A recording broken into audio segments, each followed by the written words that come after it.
Hello and welcome to episode 131 of the Paropod. You're here with your hosts yet again, myself, Mark, and Me, Owen. himself. How are you all doing, guys? We're back again. This week we're talking about City of God, Cidade de Deus, as our Brazilian friends would say. A Brazilian film from 2002 about a gang war basically in a favela in Brazil. And we'll be talking about that a bit later on. It's considered one of the greatest films of all time by some people, Brazilians mainly, but it's also hugely influential in like many different areas. Apparently, it actually influenced Brazil's actual like government policy in relation to poverty alleviation and things like that. Like Lula Really? da Silva watched the film as was inspired. He's like, oh shit, things are really bad. Yeah, well, he's inspired by other things as well. but you watch the film, he's like, yeah, this is... The director said all this, by the way. So the director says that the president of Brazil watched this film and he was like, things are so bad down there, we need to do something to address what this film is saying. So that's the kind of impact that the film has. And we're going to discuss that later, of course. Yeah. We'll get onto it later on, but like, is it... It's... Like, obviously, it's the biggest Brazilian film. Oh, yeah. Ever made. 100%. Biggest South American film ever made? Yeah. Like, I can't really... Is it? We're definitely leaving something massive I know, out. but like, there's probably none of them as big as City of God. No. It didn't make it like billions or anything like that. No, but It like... made 30 mil. Yeah, but it's like, widely well known. Yeah. Like, in terms of like... In terms of fame. In terms of fame, Yeah. like... I'm trying to think, is there any like... What's the... The discreet charm of the bourgeoisie. Well, I was going to say, like, Shan Andalou. what's the first massive foreign language film? Like, what? Like, I'm not talking like any Bergman films or anything like that. Like, international fame that, like, Like Americans were like, look at this Yeah. crazy film and it with it's like- subtitles. yeah, in it. like, it's basically a subtitle film that normies could watch. Yeah, what is the first foreign language film? that normies could like. Yeah. How far back did those go? Because this is 2002. Like, I feel like there surely had to have been one before that. there had to have been. Like Memories of Murder, was that not 2001, 2002? That was big. Yeah, but it was not as big as City It of God. wasn't as big as, yeah, true. Yeah. Old Boy's after. It's like Old Boy's- 2003. Yeah, I think it's a bit after. There definitely was one. There was like maybe The Ring Yeah, The Ring. or Ringu. Yeah, probably some Japanese film. Yeah, I'd say it'd be Japanese. Because Russian films wouldn't got to play really, or a French film. Actually, it's definitely a French film. It's definitely a French It's film. 100% a French film. But I just can't think of any. I can't think of any. Lahane. Yeah. It's Yeah. like 90, 96, 95. 97, around that. Yeah, mid Yeah, 90s. it's quite early. But even still, like, that's still mid 90s. Like, fucking. Yeah. I feel like there has to be a massive film from like the 80s or 70s that we're just not thinking of. There definitely is. Yeah. Like, what any like Akira Kurosawa films? Not really. I don't think. Seven Samurai. I don't know the history about that film, but I don't think it was. It got remade. It's basically. Yeah, so like- it can't have been. Yeah, like the Americans was like, well, we'll just take this because no one's seen this film. Yeah. We'll just- Spanish movie maybe. No, there's no Spanish movies really. Yeah, not really. Before 2000. Yeah, that's like the first one is Wreck, which is that found footage zombie film. Yeah. That's like the first one. Isn't that 2000? It's quite early. Yeah, Quite early in the game. Yeah. But anyway, City of God Right. is probably the big, it's the behemoth. It's the one Mhm. that they all measure themselves up to. Well, the ones in that specific genre. But yeah, we're going to talk about that later. 100%. 100%. Keeping it 100 on episode 131. The realest episode. This is the one we've all been waiting for. Yeah. We've been bullshitting this entire way through. Yeah. This is the first one where you actually hear our genuine thoughts about things. Our honest opinions rather than what we think people want us to say based on our preconceived, ideas of what you preconceive about us. Yeah. This time we're going to be actually 100% real, legitimate, uncut, nude. Paropod uncut. Yeah, we're literally sitting here naked in front of each other. We're exposing it at all. It's some kind of art piece. I read about it in a Werner Herzog autobiography.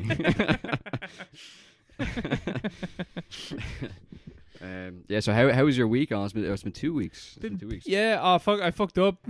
What happened? I don't know why. I think I looked at my timetable for college and I was like, "Grand, I got like another 2 weeks off." Because I was like flicking through the dates and like there was nothing for January. You just didn't show up for college.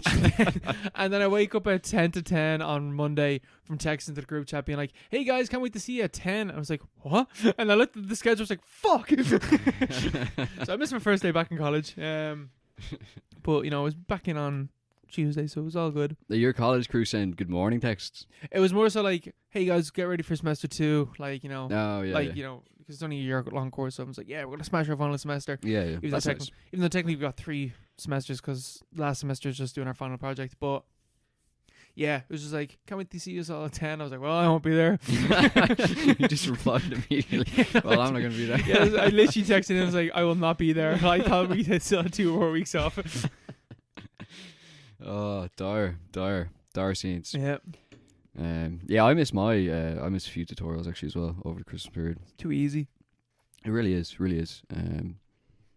Because like it's like, is it? Are we the problem, or is like DCU just have a bad, or whatever university we go to, does just have a bad, communication system? I don't know, because like in my old job, like, because I used to work in a college, and we would send out an email reminding students, being like, "Semester 2 starts now.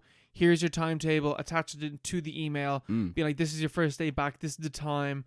All that type of shit.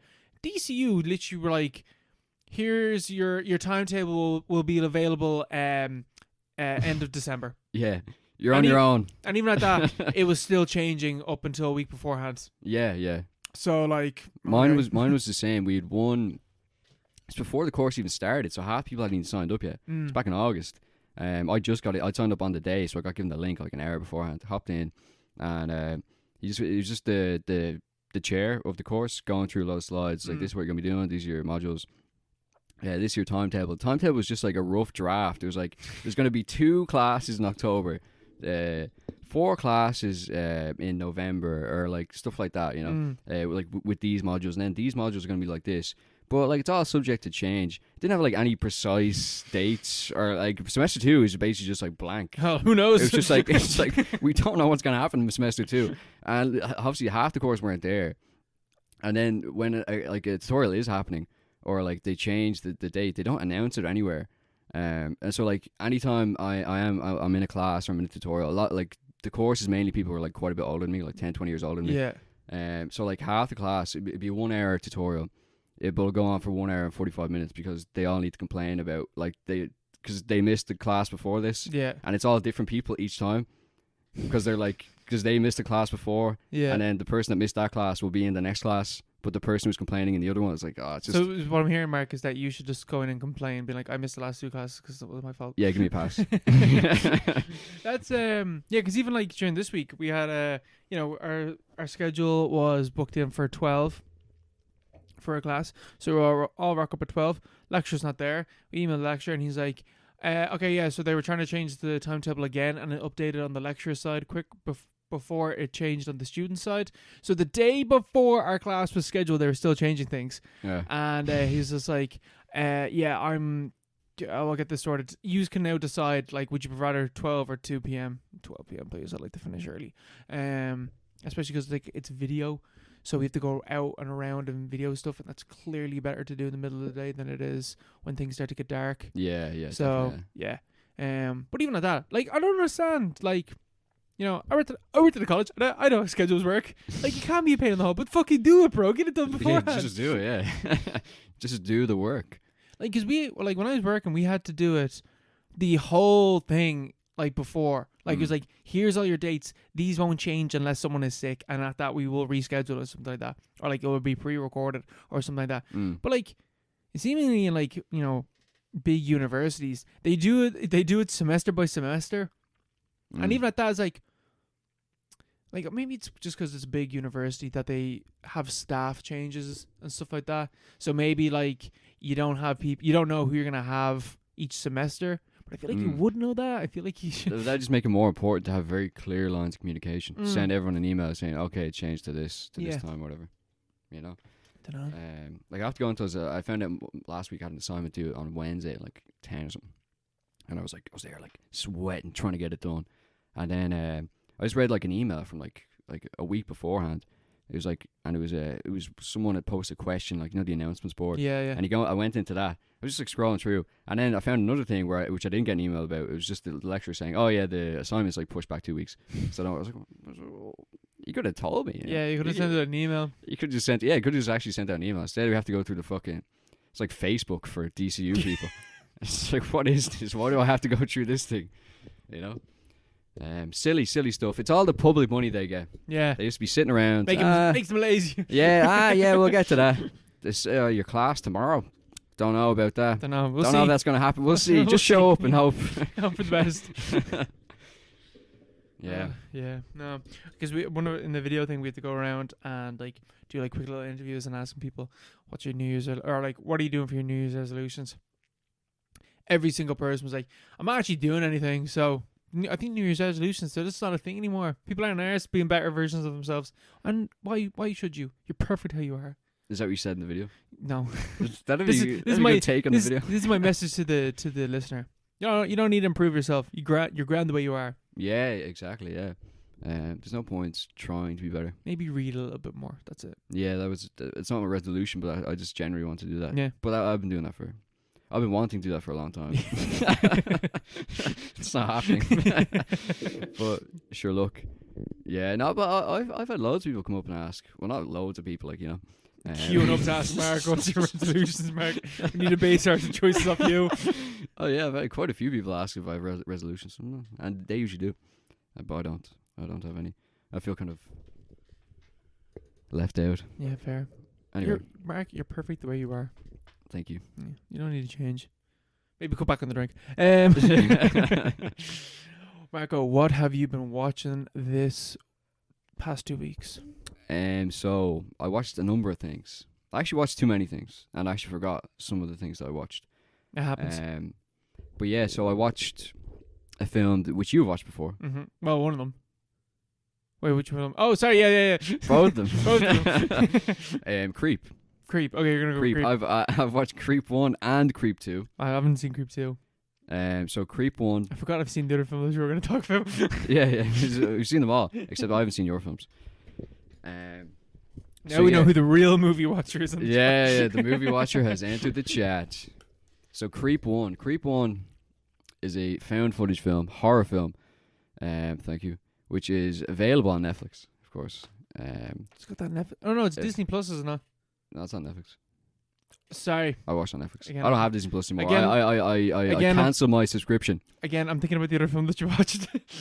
Yeah, that's true. I watched that on a different thing. Yeah. But anyway, Creep 1, it is a found footage horror film, directed by a guy who's in the film. And it's also stars some guy called Marta Plass, which for some reason his name just sticks in my head. But anyway, he's the main. Good name. He's basically the main character. So it's about this videographer who's down on his luck. He's penniless. He got an arts degree in college. He's nothing going on.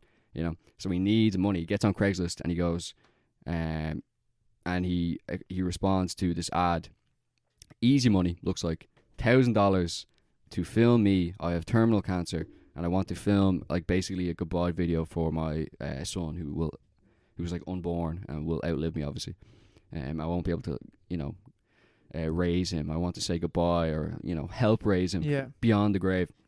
So he meets a noble cause. Yeah, a noble cause. Sounds like a nice easy money basically for a videographer such as himself.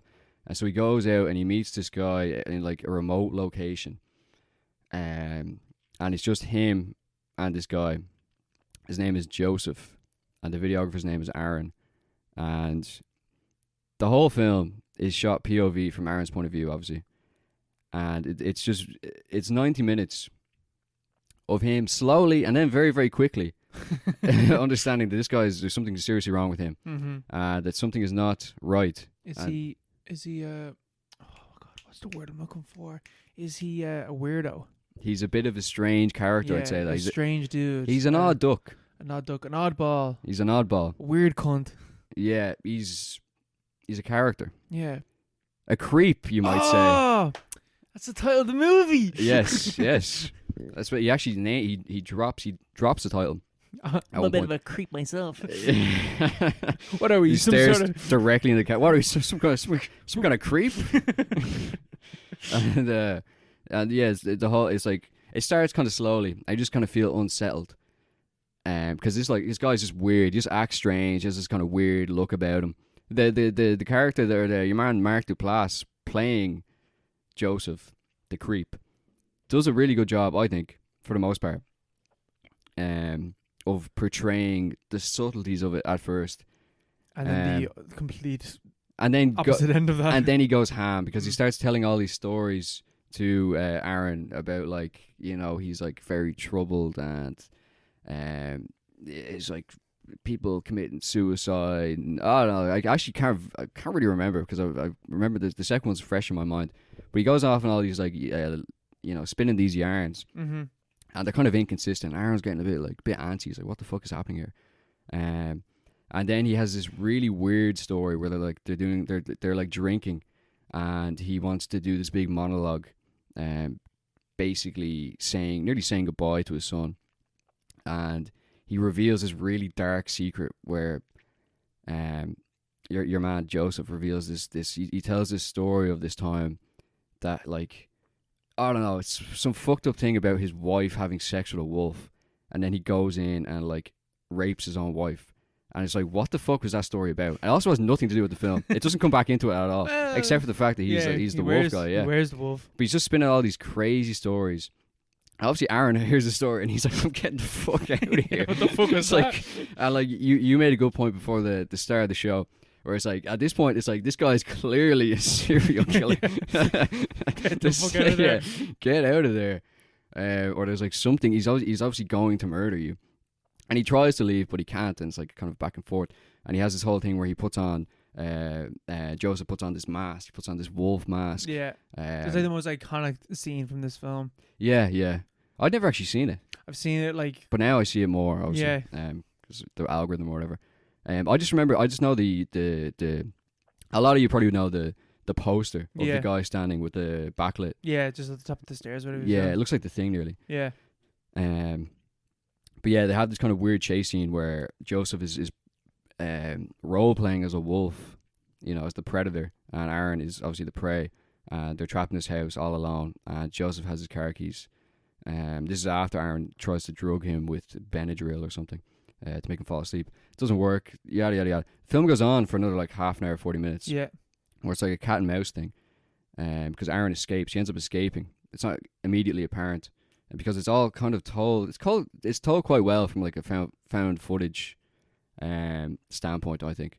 Yeah. Because it all does make sense, even though, like, for the most part you're just seeing a close up of this character Joseph, because the director of the film is the character Aaron. Yeah. And then from once Aaron escapes, you see this footage of Joseph out in the woods on like a summer's day or whatever, and he's just got a big bag, and he's like lugging this bag up a hill, this big heavy bag, and then he starts like digging a hole, and he's digging a hole for like 2 or 3 minutes, and you're like, is this the end of the film? Yeah, what the fuck is this? Yeah, but he's just sent a threatening videotape to Aaron, and Aaron's filming it, and it's like I like the kind of clever like 2-second part to the film. Yeah. And it's a cat and mouse thing. Basically, it ends up with the inevitable kind of ending that you imagine is going to happen, where Aaron believes that this guy's a really, really strange character, bit of a creep, but he is fundamentally, he's like ill, but he's not fundamentally a bad person. That he's actually, there's something wrong. Like there was a point. I could fix him. Yeah, there's a point when he's in the house, and I think someone calls Joseph phone, or he gets the phone or something, and it's like it's supposedly his wife, Joseph's wife, who he always talks about. And Aaron's on the phone, was like, "Oh, like, what's going on with Joseph? Like, we're up here in your like chalet in like the hills," and she's like, "What the fuck are you talking about?" It's like, "Oh, like you need to leave. Like you need to leave now. He's really sick." So based off that interaction, Aaron believes that this guy is just ill, and that he believes the best in him. But obviously, the end of the film, Joseph betrays him. Obviously, Joseph is not his real name, and it turns out he has this whole kind of like huge, years-long career of murdering people and like luring people over Craigslist and plays into this whole kind of internet killer, Craigslist killer kind of phenomenon that was coming out, or it's probably more like kind of relevant, culturally relevant at the time. It's 2014 film, but I thought it was a good little horror film. Like I thought it was alright. It's grand. I guess nothing. I hadn't heard a lot about it. You've seen it before, right? Yeah, I've seen it before. I thought it was alright. Like, I don't know. I just saw so much hype about the film online, and then I watched it and I was like, it's alright. Like, it's a grand found footage horror film. Yeah. I don't know. Do you think that this or Be My Cat is better? Because they're quite similar-ish. This is more digestible, definitely. Yeah. Yeah. 100%. Like, I like you can watch this with someone else. It's like, oh, it's like you meet some random person. I like horror films. All right, you want to watch Creep together or whatever? Yeah, yeah. You wouldn't be like, I have this great film for you, Be My Cat. Yeah. Because you don't know if they're gonna like that. Yeah. Because that's a totally different thing. Yeah. Because it's way more realistic, way more potentially upsetting, and like disturbing. Definitely much more so. Yeah. Yeah. Because I think Creep is really disturbing, or could be, but it doesn't have that element of like real, like the gritty realism that Be My Cat has. Yeah. It really, like, it just doesn't. It's like your man is a good actor, and you can tell he's acting. Yeah. Though obviously, like, it's a good performance, but he's still clearly an actor. Yeah. And just the whole setup, like there's no with Be My Cat, there's a suspension of disbelief in that you're watching a film, but like beyond, like if you just found that on like what live the leak, fuck is this? you'd be like, what is that? Creep obviously doesn't have that factor to it. And the second one is a decent continuation. I actually appreciated the first film more after watching the second one, but I don't know whether it's because I got comfy with the characters or the kind of the style of the film, rather than the actual content of it. Because see, like the first one, when I finished watching it, I was like, this may be a 6 out. That's a 3-star film. I'd say, 3.5 maybe. And then I watched the second one, and I was like, you know what? The first one's pretty good. I actually liked the first one, but I'm not a huge fan of the second one. So it's like, it's almost, I had to be around the characters a bit more, or like the style or the form of the film, rather than really being engrossed in what was happening and really being gripped by the story, or just the whole nature of the film. Because the second one is about this YouTuber, Sarah, who's desperate to go viral, and she has this documentary series called Encounters, which is like based on like the whole like YouTube documentarian kind of style, where they go out like who was it? iDubbbz had a huge with your man who's like Full Force. He went off and interviewed a lot of Hill people. Shout out to Airsoft Fatty. Airsoft Fatty, yeah, exactly, yeah. It's actually a really funny video. Kind of a disturbing video as well. Yeah, it gets real fucked up when they get to your man, Roberts. But it's really good content. It's so funny though. But she's basically trying to do something like that. But every episode she tries to make turns out just be depressing and kind of boring. Yeah. And these people are just sad, pathetic people. Sad weirdos. Not in an interesting way. So she sees this guy who's basically, he's just offering money, and he's clearly a weird guy, and he's on Craigslist, and he just wants to make a documentary about himself. And it's like within the description, he's like, do you make sure you do not scare easy. And she's like, all right, I'll get into this. And he offers to pay as well. So she's like, I'm going to make this next episode of Encounters. And she gets to the gaff, and immediately the character from the first film, Joseph, is now presenting himself as Aaron, the guy he killed. Oh shit! And he's a document. Yeah. And So does that mean that Joseph was a man that he killed? Was the previous victim? Yeah. I thought it was cool. Yeah. It's like clever. It's like, oh, there's a serious lore here. Yeah. But also 39 people. That's a lot of people. That's a lot of videographers. There can't be that many videographers in, well, LA, I suppose. But yeah. But anyway, she steps in the door, and he immediately starts going on about like, so I'm a murderer. Like I'm a serial killer because of the amount of people that I've killed. 39 people I've killed. But I don't like to be described as a serial killer. I'm a murderer. It's an art. But I like to make this documentary because I've reached a point of crisis in my life where the thing I felt like I was made to do, like my vocation, I don't feel the same passion for it anymore. It's like I used to rip people open.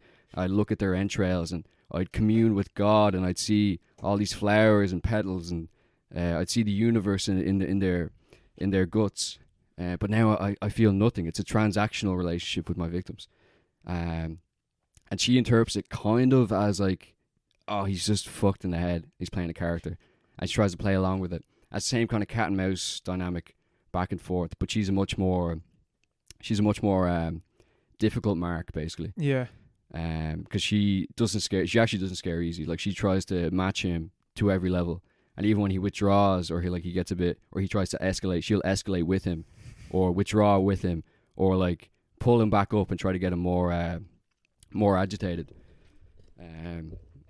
But it is basically a very similar thing. And they briefly become like intertwined at the end, which I thought was kind of cool. Yeah. But I actually preferred the first one. Yeah. Okay. But I also didn't 100% like the first one when I first watched it. The second movie then. if you didn't like the second one more than the first one, there's no fucking way I'm watching it. Well, I think it's something you can stick on. Like, it's nothing crazy. It's just something you could stick on just to have, because it's not a bad film.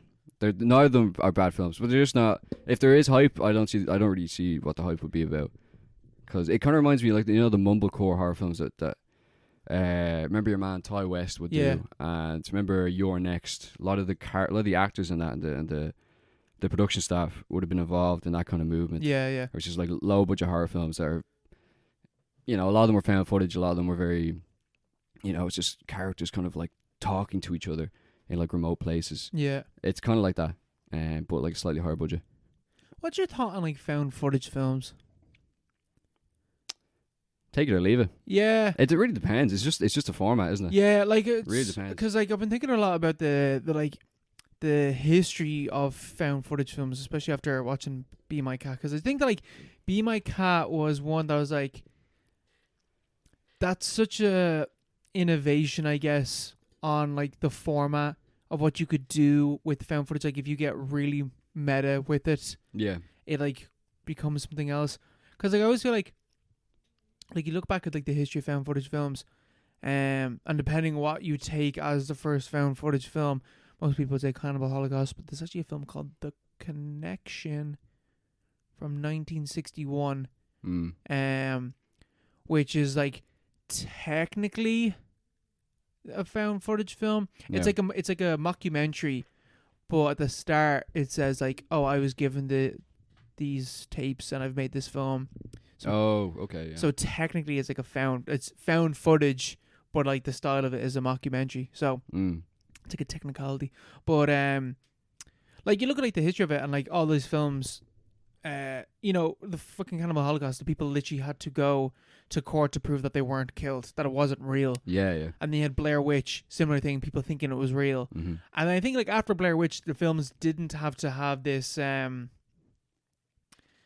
they didn't have to pretend anymore that they were, real. Like that's like a lot of those films. Like you have like Charlie Sheen famously watched, the guinea pig movies. Yeah. He watched Guinea Pig 2 and thought it was real and contacted the FBI. Charlie Sheen contacted the FBI.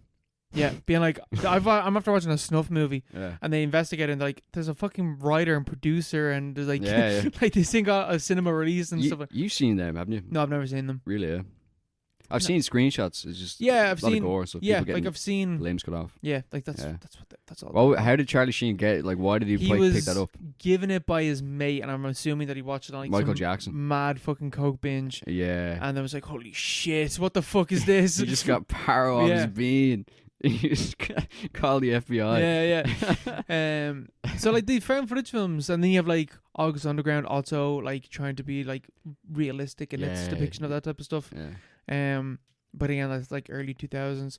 But I just think like after like Blair Witch, films had to drop that the facades or whatever. Like it's like, this is fake, we know this is fake. Like, and then you get films like Chronicle, you get films like Cloverfield, you get films like the Dirties and stuff like that afterwards, where it's like it's a found footage film, but clearly what is being depicted is not real. Yeah, the Be My Cat is the closest, or the most recent film where I feel like there would be but it takes advantage of the fact that it's a Romanian independent film. Yeah. That didn't get a big release at all. Yeah. And wasn't really seen in a lot of festivals.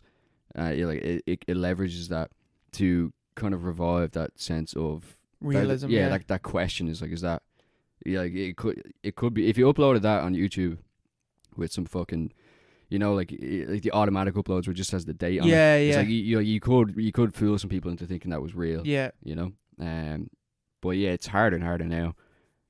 So I don't know what, like, because that was the original kind of conceit of the whole genre, right? You Yeah, know? like trick, like found footage makes it look real, so you think that it's realistic. Yeah. But like, Does it have a future beyond that? yeah, like I don't know, because I think again, like like you got like people like Matt Johnson who did the Dirties, and then even more so with Operation Avalanche. I think that's the name of that film.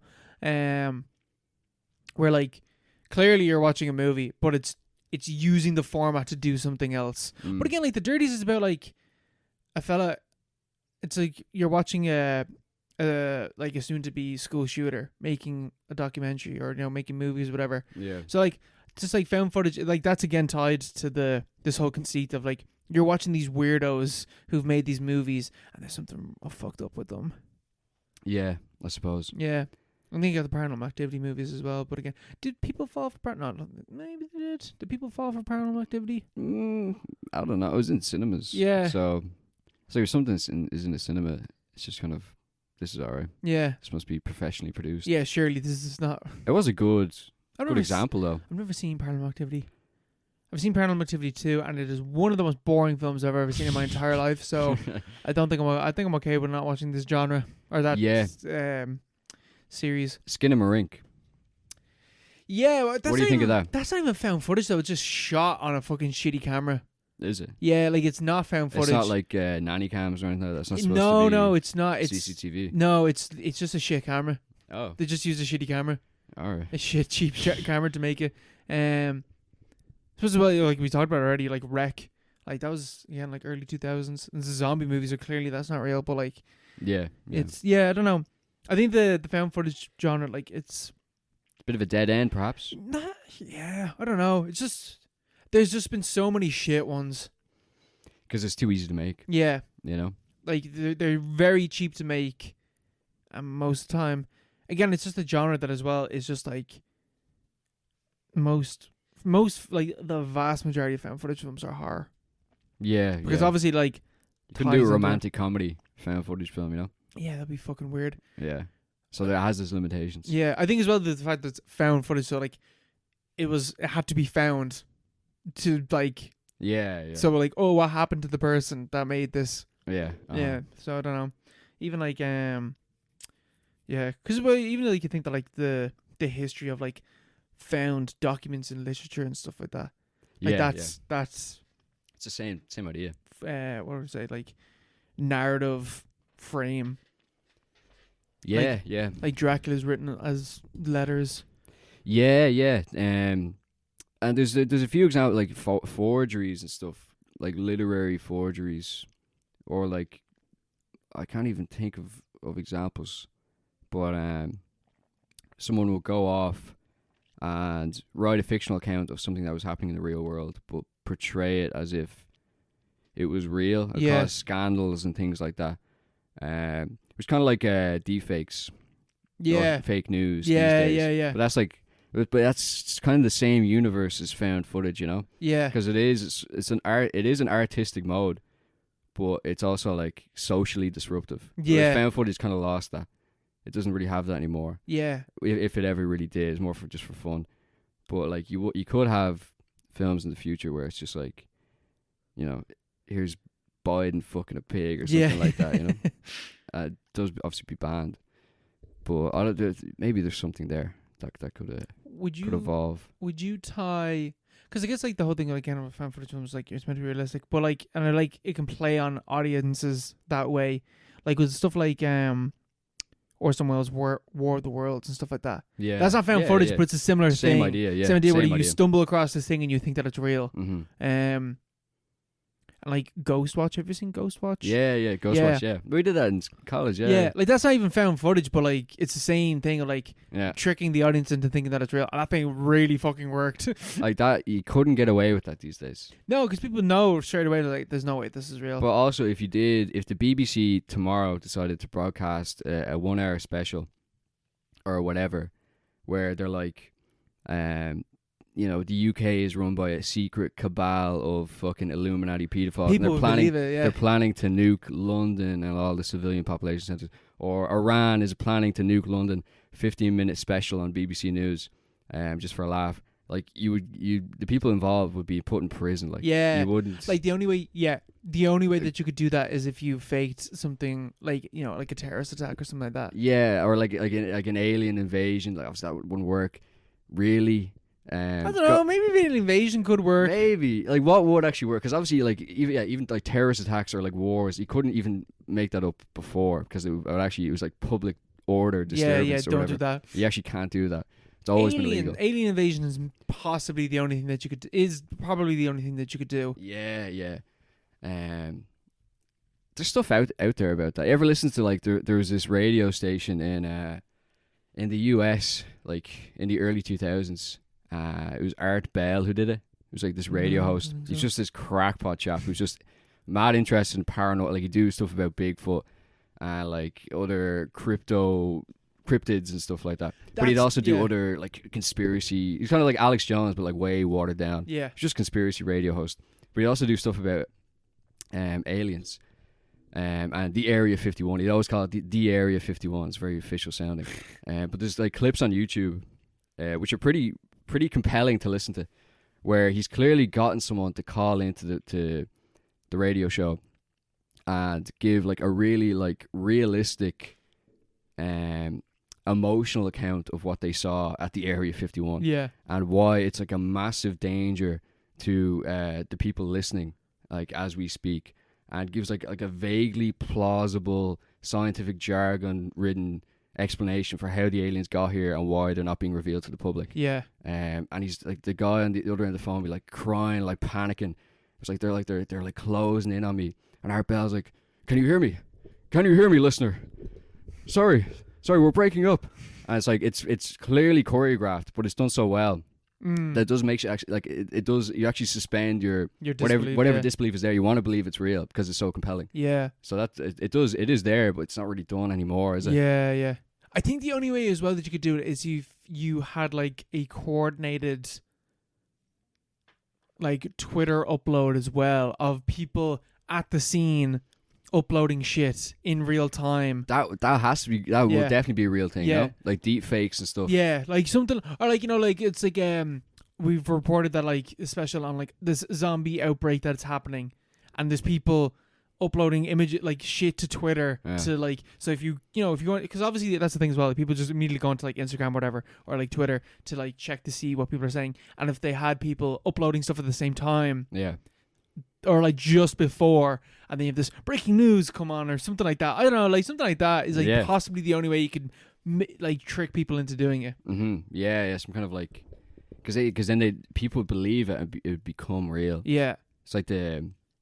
It's like Burroughs had this line in one of his books where he's like, if you get like a crowd of people together and you feed the sound of a riot in over the speakers, it was like some kind of social experiment or like experiment that had been done in like South America or something like that in the middle of the 20th century. Get like a big crowd of people together and you feed in the sounds of a riot, the people in the crowd will just start like freaking out. Yeah. And just like, like the riot will become real just by like the medium projecting this illusion of it being real, and the people will actually turn it into reality. But so that's just public disorder again. But that's the thing as well. If you actually did do something like that, there's a high chance that people would actually just start, You get famous though. Yeah, you would. Orson Welles. And also go to prison probably, but Yeah, like you'd be famous. Yeah. What are you in for? I caused... I staged an alien invasion. And people started going fucking mental. Yeah. Yeah, I don't know. I think it's like... Something like that is possibly the only way that you could, trick people into thinking that stuff is real. But I tell you make money and you become famous doing it. Yep. Oh, I tell you. So I have been watching The Matrix Resurrections. Oh. This is the 2021 or 22 Matrix requel, remake, sequel. Was it? I think it's 22. Possibly, I think it's 22. 21 or 22. I think it's late. If it's 2021, it is late 2021. Yeah, so this film came out, and I didn't watch it at the time, and people were very mixed on this film. I heard people being like, this is like the perfect fourth installment to the Matrix franchise. And other people saying, this film was dog shit. So it's like, okay, so both people are right. Yeah, sometimes it's a good thing. Yeah. You know? It's like, why is it dog shit? It's like, it's not a Matrix movie. It's like, oh, tell me more. Why is it not a Matrix movie? So, The Matrix happened. The Matrix was a pretty fucking big deal. Huge. Matrix Reloaded and Revolutions are films that people don't like, but I think are actually pretty good if you get past, It's because it's like, and this film is a commentary on that, but like, it's because when you watch The Matrix, you're like, action scenes, great action scenes, and great like philosophical discussions and shit like that. It's like a perfect blend of those two things. Whereas the sequels are way more heavy on the philosophical discussions to the point where it kind of becomes a little bit of nonsensey, but they're still enjoyable. And the action scenes aren't as good outside of the chase scene. There's a car chase scene in Reloaded that is fucking unreal. I will die on my grave saying that. Die on my grave. On your headstone. Yeah. Here lies Owen Thompson. 1999 to the scene in Matrix Reloaded was class. 1999 to 2024. He thought that the Matrix Reloaded had a good fight scene in it. So like this film comes out, and I just can't believe this film is made. Like, this is old news for anyone that has seen this film, but I don't know how Lily Wachowski made this fucking movie. So like Lily and Lana made the original trilogy, and Lana Wachowski was like, I don't really want to do anything with this. So Lily took on board and was like, I'm going to do this. And the movie she made, what the fuck? I don't understand how this one was made. This one starts off, and it is just the opening to The Matrix. Like, the first one. It's just that again, but like something slightly off. Like, agents are getting out, and they're not Hugo Weaving. They're other people, and like, okay, and Trinity is there, but it doesn't feel right. And there's like people talking over, being like, "Oh, what the fuck is this? This is like a glitch," or like, I can't remember what they call it, but they say something, and they transport into this, and there's a character watching this scene of the Matrix play out, and she's like, what the fuck? What is this? What's going on? Like, is that her? And they're like, no, this is just a loop. This is like a training exercise for the agents to like, get better or whatever like that. So then she's like, no, this means something. He must be here. This is a way for us to find him. And like, find who? Fast cut to Neo. Except it's not Neo. It's Keanu Reeves. Except it's not Keanu Reeves. It's Thomas Anderson again. Thomas Anderson, who he was before he was Neo. And like, what the fuck is this? Why does he look like this? And he's a game designer, and he has made a incredibly successful video game franchise called The Matrix. And it is like, the video game The Matrix is the Matrix movie and sequels that and he's there like working for a company called Binary, and he's on one side of the binary, and he wants switch over to the other side of the binary, and talking about all this type of shit. And then he's called in by like the head boss of this corporation, and the boss sits him down and is like, yeah, we need you to make a sequel to the Matrix trilogy.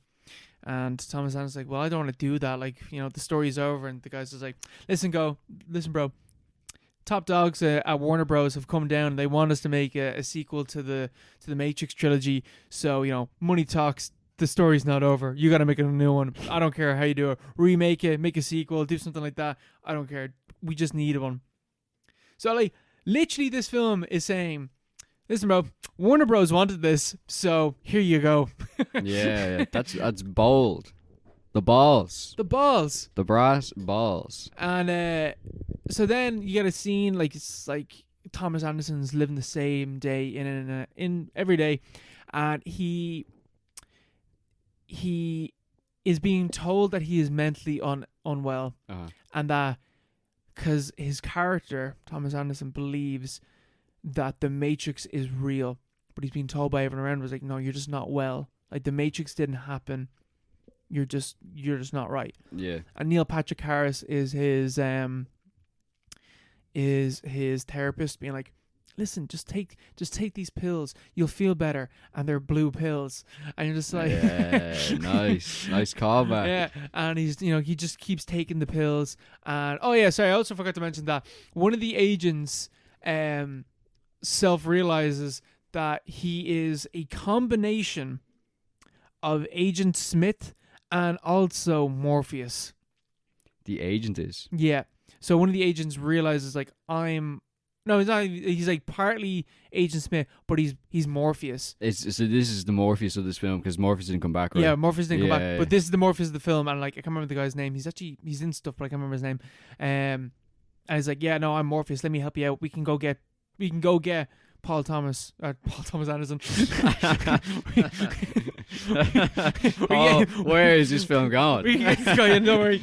Man, what a film that would be. And so then they're making the Matrix, the fourth Matrix game, and all the developers are sitting around, and they're just like, we need to think back at like, what did people think about the Matrix? And it's a fast cut of people being like, it's a trans allegory, it's a commentary on of anti-capitalism. There's a guy going like, it's about crypto-fascism, bro. And all this different stuff that like what people view the Matrix as being. And then this totally dude bro stands up and he's like, nah, we got it all wrong. It's all about bullet time. And he starts, doing the bullet time movement. And then it's intercut with the bullet time scene from the Matrix and like showing clips of the Matrix all throughout this. And so Thomas Anderson's like, what the fuck is this? And then he goes, something happens, can't remember what it was, but he ends up going to the bathroom at one stage, and Morpheus comes out, and he's like, he starts saying the lines from the original film. Neo at this, like, I'm going to start saying Neo because Thomas Anderson's too hard to say. Neo is just like, what the fuck? And Morpheus is like, yeah, I know. I can't keep this up. That's too difficult to keep up. It's a good line though, isn't it? And so he starts to try and convince Neo that he is Neo, and he starts to reject. And then agents and like shit starts going on. A fight scene breaks out, and his boss looks at him as like this fight scene's going off. And you start getting shots of Agent Smith again. And the boss like picks up the gun and says, Thomas Anderson, and like points the gun on, and like now Agent Smith is actually been self-actualized as well and realizes who he is again. And the boss is now Hugo Weaving, but it's not Hugo Weaving, it's just, Agent Smith again. And so then shit happens again. Neo gets pulled out of the Matrix, and you get the scene from the so he's in the room again where he red pill, blue pill, that happens again, and the scene from the Matrix is playing on the background of that happening again. It's like, you need to make this decision again, like you've been duped again, you need to fucking self-actualize and realize who you are again, Neo. We need you, you're the one. So he's like, alright, fuck it, let's do this. Takes the pill, wakes up, is in the fucking pods again, gets ripped out, brought back to it's a different place now. It's not Zion, it's someplace else, can't remember what it's called. And this new place though is, so the whole thing is like, so what was the point of the Matrix revolutions? What was the point of Neo doing all this stuff, fighting the machines and shit like that? Like, this clearly didn't achieve anything. And they're like, no, you're actually wrong, because a war broke out between the machines, between the ones that wanted to enslave people and the ones that wanted to free them. And now some machines work alongside them, alongside the rebels. Yeah There's like rebel machines now. They're like, listen, we can do this. And there's like things like programs like Agent Smith or like Morpheus now, who is like just there's no body to Morpheus, he's just living within the Matrix, can come out of the Matrix with these little nanotechnology magnet thingies, and they can walk around like they're like machines and shit like that. So then he's just like, well, there's something wrong because I don't have Trinity, so we need to go back into the Matrix and we need to get Trinity out and make her remember and realize who she is. So that all plays out. But it's just like this whole film, and the film ends on a note that is like, see you in the next movie. We know we're not getting another one, because this whole film's point is, fuck you for wanting a Matrix, sequel again.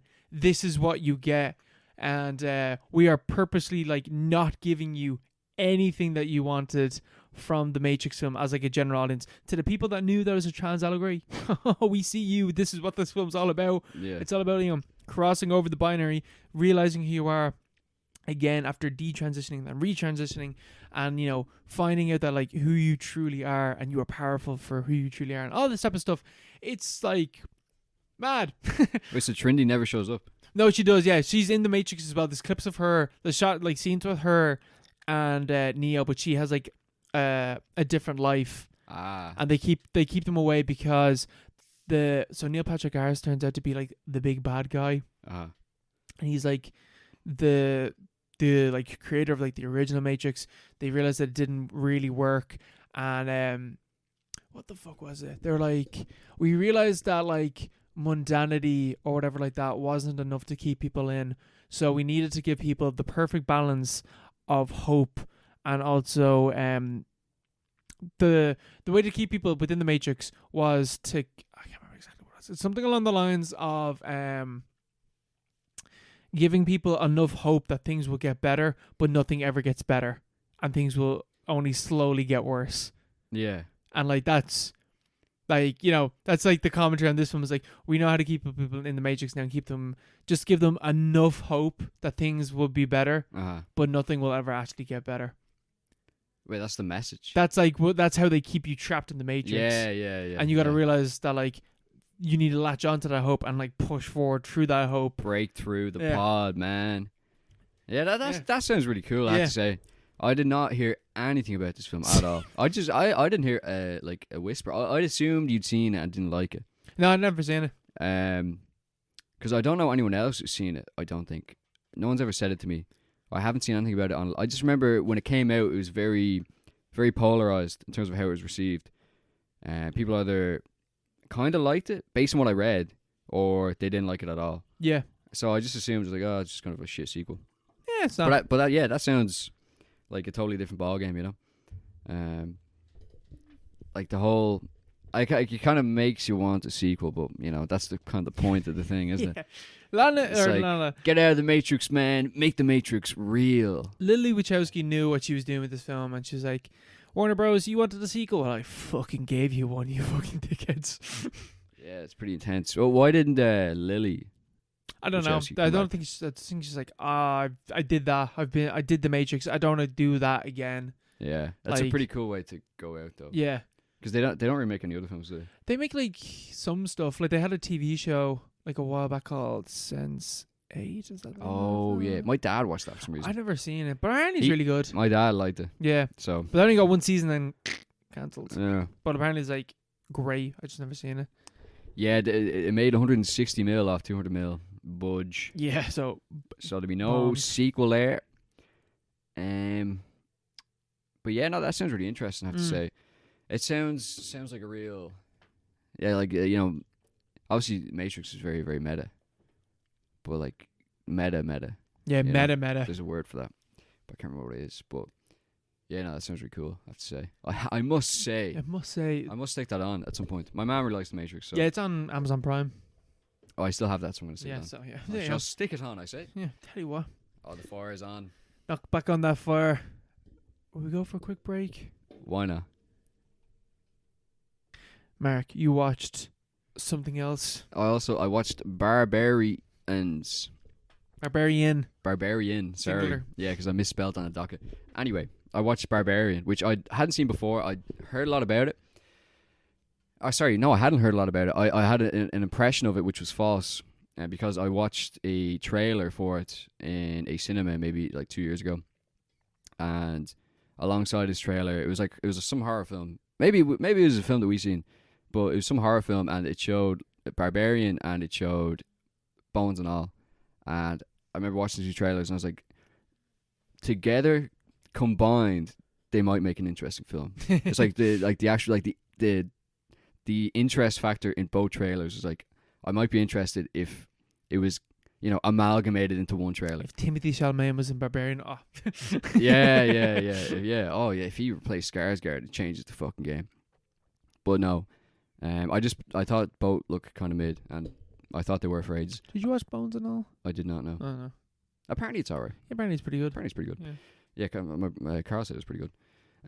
But I watched Barbarian the other night because I think you'd said it to me before that it was pretty good. Yeah, I watched it last year before. Yeah, we might have talked about it before. I watched it on Halloween. I think it was part of my Halloween binge from 2022. Yeah. But yeah, in short, it's really good. Yeah. I thought it's really solid horror film. Yeah. Like, it's just solid. It's like, I think this film was old enough that we can actually go into spoilers. we don't have to spoil. No, we can go into spoilers. Yeah, 'Cause absolutely. When I watched it, like, I didn't go into it. I was just like, oh, this is a crazy fucking film. But like, now that it's fucking 2 years old, like, we can fucking spoiler. If you haven't seen Barbarian, go watch it and come back. It's like, what, 2 hours? Yeah, pause this, go watch Barbarian, and then come back. Yeah, because it might have been you that said there was like some mad twist, but thankfully it wasn't spoiled for me because this is like a really, really good twist. Like a genuinely very good twist. Is it a twist or is it just a sharp left turn? Yeah. But are those different things? Yeah, I don't know. Because it's not like... it is a twist, but I don't think... The word twist doesn't justify because it comes in like, 40 minutes into the film or like half an hour into the film. Yeah. It's like a fish hook. It's not even like a turn. It's like, what the fuck? It's like this film is like going this direction. All of a sudden it's going in there. It's like it's turning back in on itself. It's very good. It has what's his name? Alexander Skarsgård. That's not his name, but it's one of the Skarsgård brothers, Pennywise, who's from It, and it has I don't know the actress's name. Justin Long is in it as well. Justin Long is also in it. Bizarrely, you wouldn't think that for the first hour of the film, but it has the setup is basically this girl arrives at a gaff, and she's in town for a job interview, and she arrives at the gaff, and there's Georgina Campbell. Have you seen her in something? I don't know what I've seen her in. Yeah, she's a very recognisable face. But she shows up at this Airbnb, and it turns out there's a guy already there. She was in Bird Box, yikes. There's a guy already in the Airbnb, and they're very confused. And it's a dark and wet night, and she's all alone by herself in this strange town called Detroit. In this like rundown area where the houses get sold for like minus $50. Yeah. And so like immediately, like, I knew there was something about I already know the film was like gonna go in some other direction, but like if you're just watching the film fresh for the first half an hour, you're like, okay, I see where this is going. Yeah, this guy's a creep, or he's lying, or because he's doing the whole they fake it out where he's like kind of like this smooth talker where they have like these weird commonalities, like he's in this like avant-garde jazz band and she's like a journalist looking to write for like a magazine that will investigate avant-garde jazz bands in the Detroit area. You're like, all right, I see. But it doesn't go in that direction. Like, they just get along really well. Yeah, she stays over the night. I think what's really good about that scene is like, because like he's trying to like, he's like, well, no, come in because it's fucking piss and rain and you've nowhere else to stay and there's a mess up here with the booking, but like he's trying as hard as possible not to come across as creepy. Yeah. But as a result, comes across really fucking creepy. Yeah. Like, he's just like earnestly trying to be like, I'm trying to make you not be uncomfortable. But by doing that so outwardly, like it's making... I'm drawing attention to the fact that this is really uncomfortable. Yeah. And the audience is like we're watching this, I'm like, I see what's going to happen here. Like, this is telegraphed. Yeah. But it doesn't go in that direction. It doesn't go that direction at all. I remember listening to a podcast before and someone was talking about this film and they're like, I don't know what I would do in that situation if I was the guy. I don't know what I would do. I was saying, like, I think we're all thinking the same things. Like, what would you actually... Like how, like, as a fella, like, what would you do? yeah. It's like, take the couch, make the offer, bottle of wine, bit excessive. Yeah, don't do Bit that. excessive. But then like he even does the whole thing where like I'm gonna open the bottle of wine in front of you so that you know that it's not spiked. Yeah. Or it's like you shouldn't say that. Don't- But like No, I think we're gonna get spiked. just don't offer the wine. It's like, here, you open the wine. You know, it's nice in retrospect because at the time we're like something's up here, something's off. This dude is Pennywise. This dude's a freak. Yeah, don't trust him. He's that clown guy. But it turns out it's not going in that direction at all. I actually forget how they figure it out, but it turns out there's like this weird fucking basement area. Yeah. So from memory,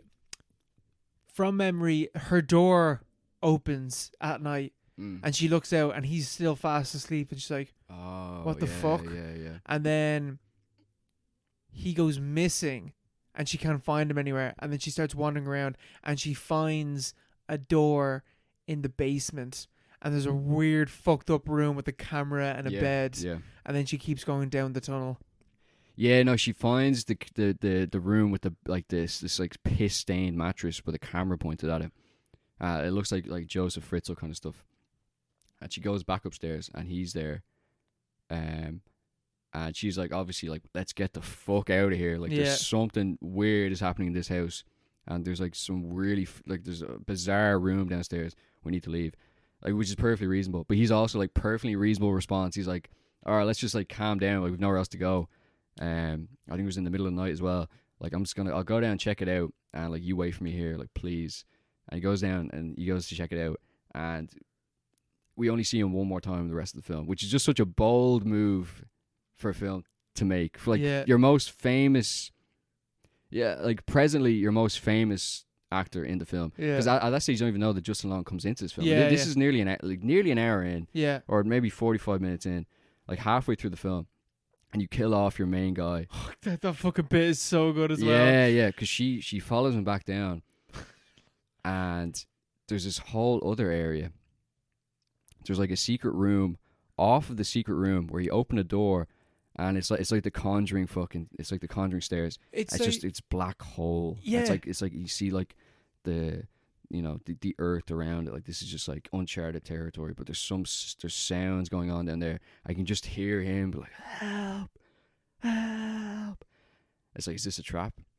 Because you're constantly like, what's happening in this film? Because this is just like, he's in on this. Yeah. You think he's in on it. He's like, it's just really good at keeping you guessing as what's going to happen, which is just very rare. Like, it's very rare for a film to be able to do that. And she goes down the stairs and she's like panicking. It's very well done.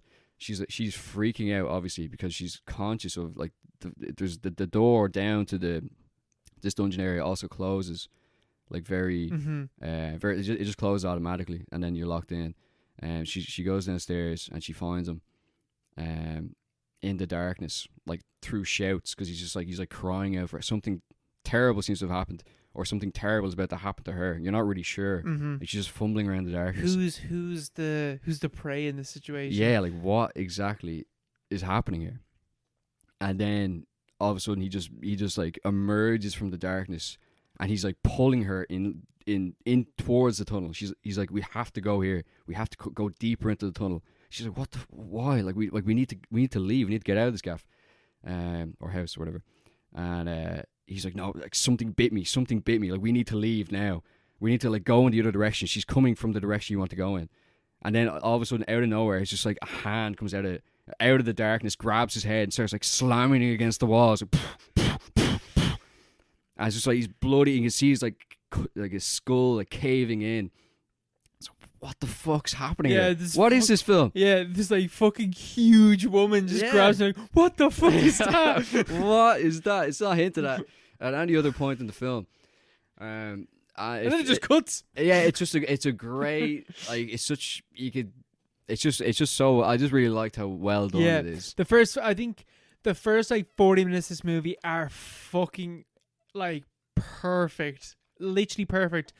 Rest of the movie is like, yeah, pretty good, but like that first like 45 minutes. Yeah. Oh. It's like, it's just peak. It's peak. I like the rest of the film. It is more jagged and a bit more inconsistent because of the fact that it has less time to tell, the meatier parts of the story. Yeah. and like wrap it up for like what is a very complicated plot.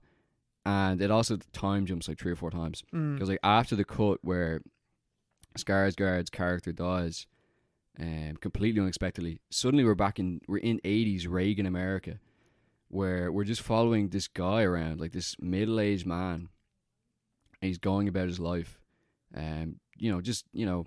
white picket fence, 2.5 kids. He's got his little bungalow in the suburbs. He's like the prototypical American man. Family values, all that stuff. But he's there's something off. There's something. It's the guy from Mandy. It's the villain from Mandy. Yeah, it's like, oh, this. It's like this guy's face. Yeah, he's clearly a villain. And just the way it's done, it's nearly done like it's like a Fallout kind of like cutscene or something like that. Like it looks like this like nuclear, like I don't know, like come home, my darling, come home, my baby. Yeah. Like it has that vibe to it, but it's also done in like it's nearly like like Elephant. Yeah, where it's entirely third person perspective, or like a video game. Yeah. It's just behind him and tracking shots of him the entire time.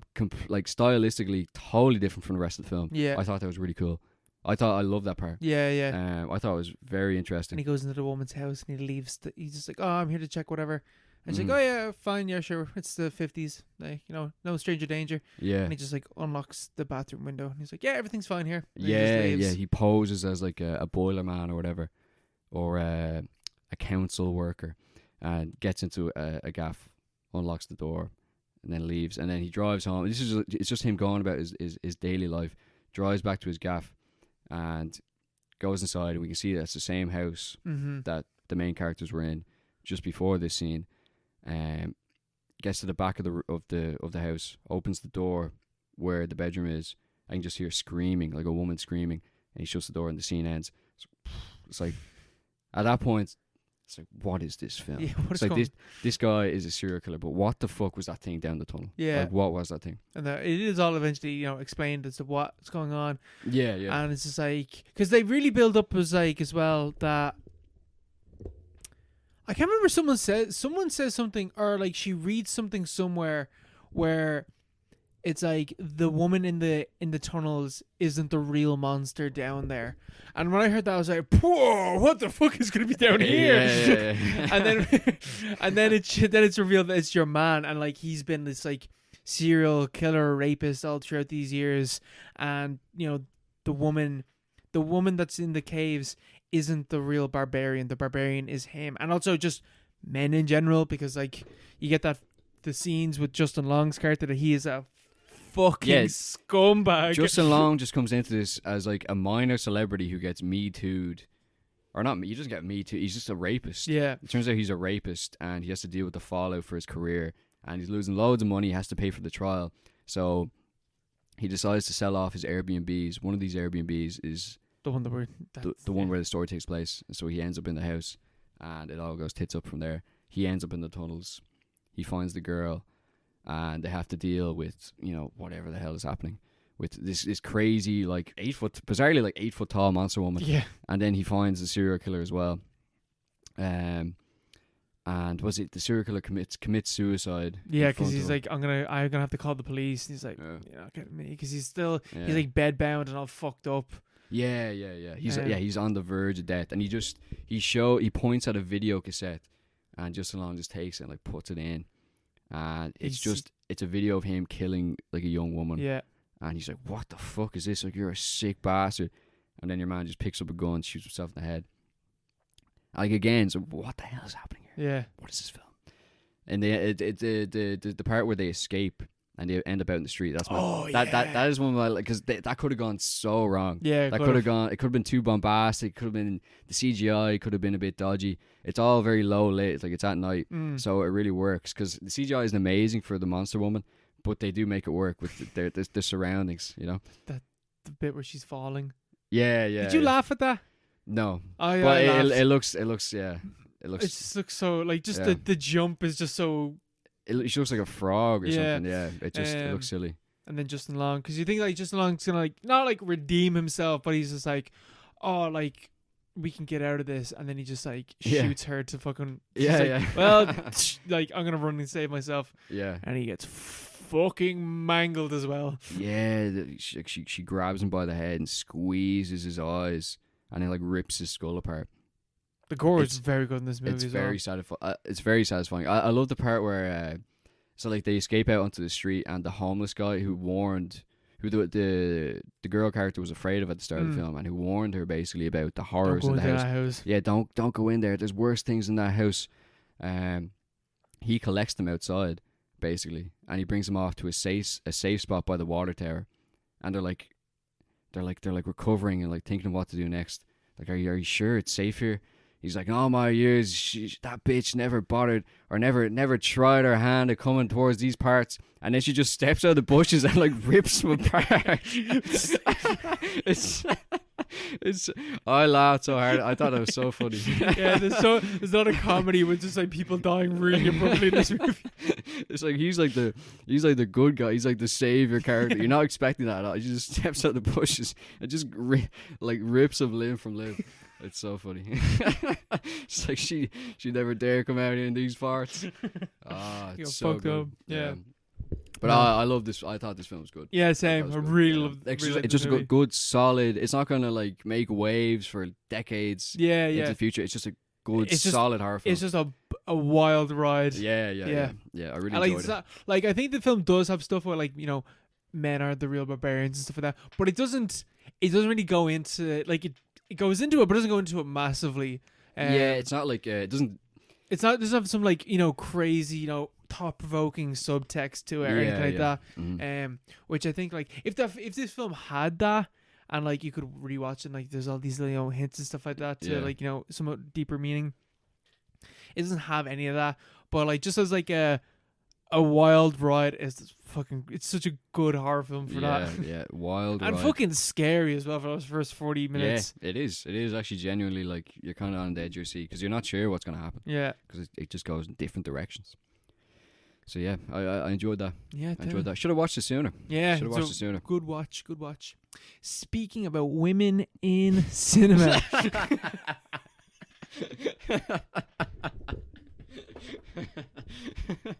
Talking about films with feminist subtext. that wasn't even a twist. That was a fucking right hand turn as well there. Where's this podcast going?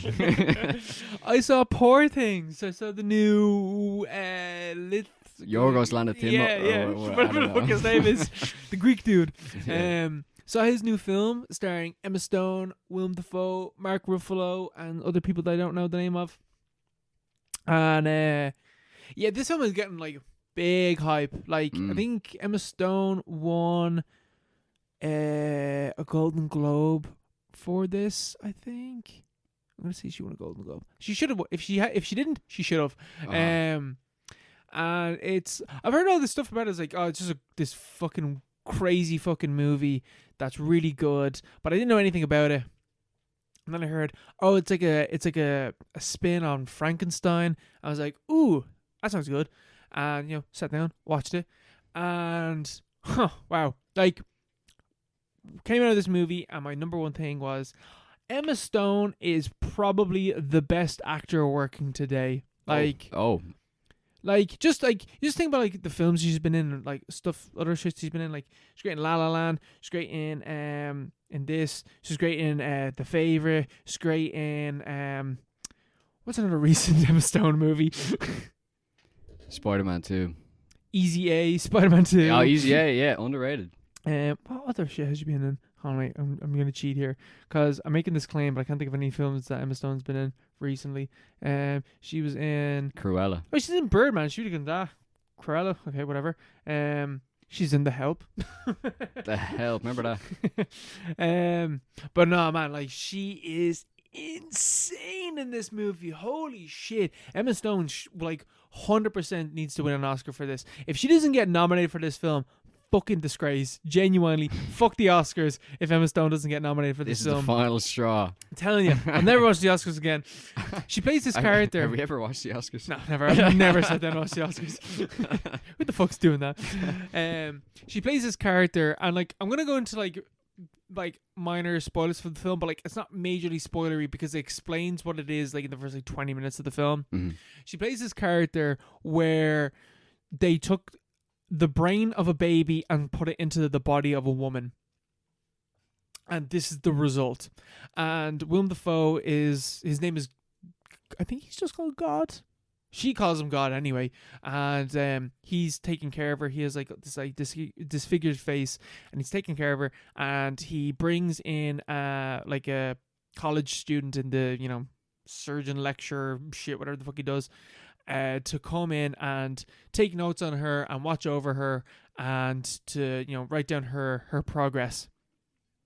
So he's like, she's in the early stages of development right now. She's a baby, basically. She's in the she's body of a woman, but she's a baby. And like, she's like eating food and she like spits out 'cause she doesn't like it. She can't really talk. She can't really walk properly.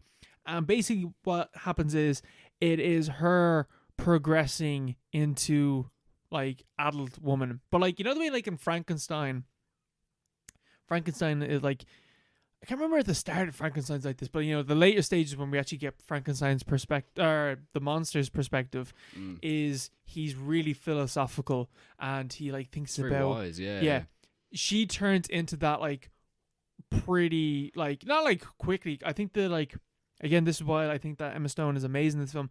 The progression of her and like her brain developing isn't like she's like dumb in one scene and all of a sudden she's really smart. She's like slowly, realizing and growing up and like having these ideas and having like, she starts off being like, everyone's really good and everyone's really nice. When she, eventually develops being able to speak.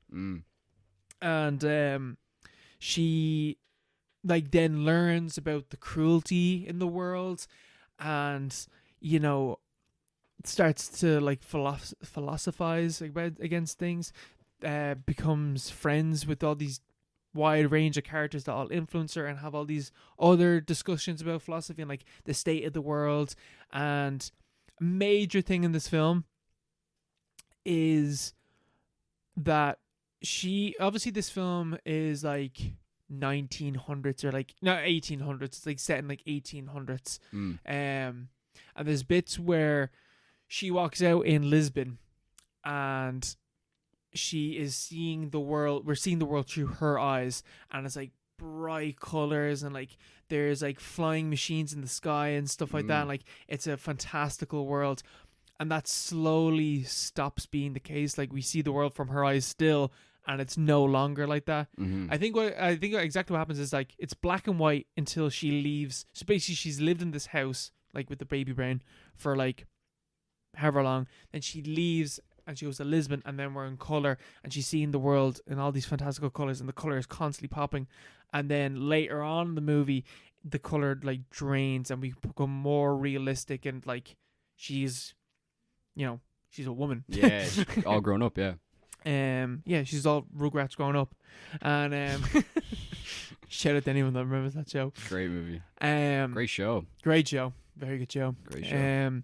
But like there's just so many elements of this film that are just like it's beautifully shot. The acting's great. There's all the stuff about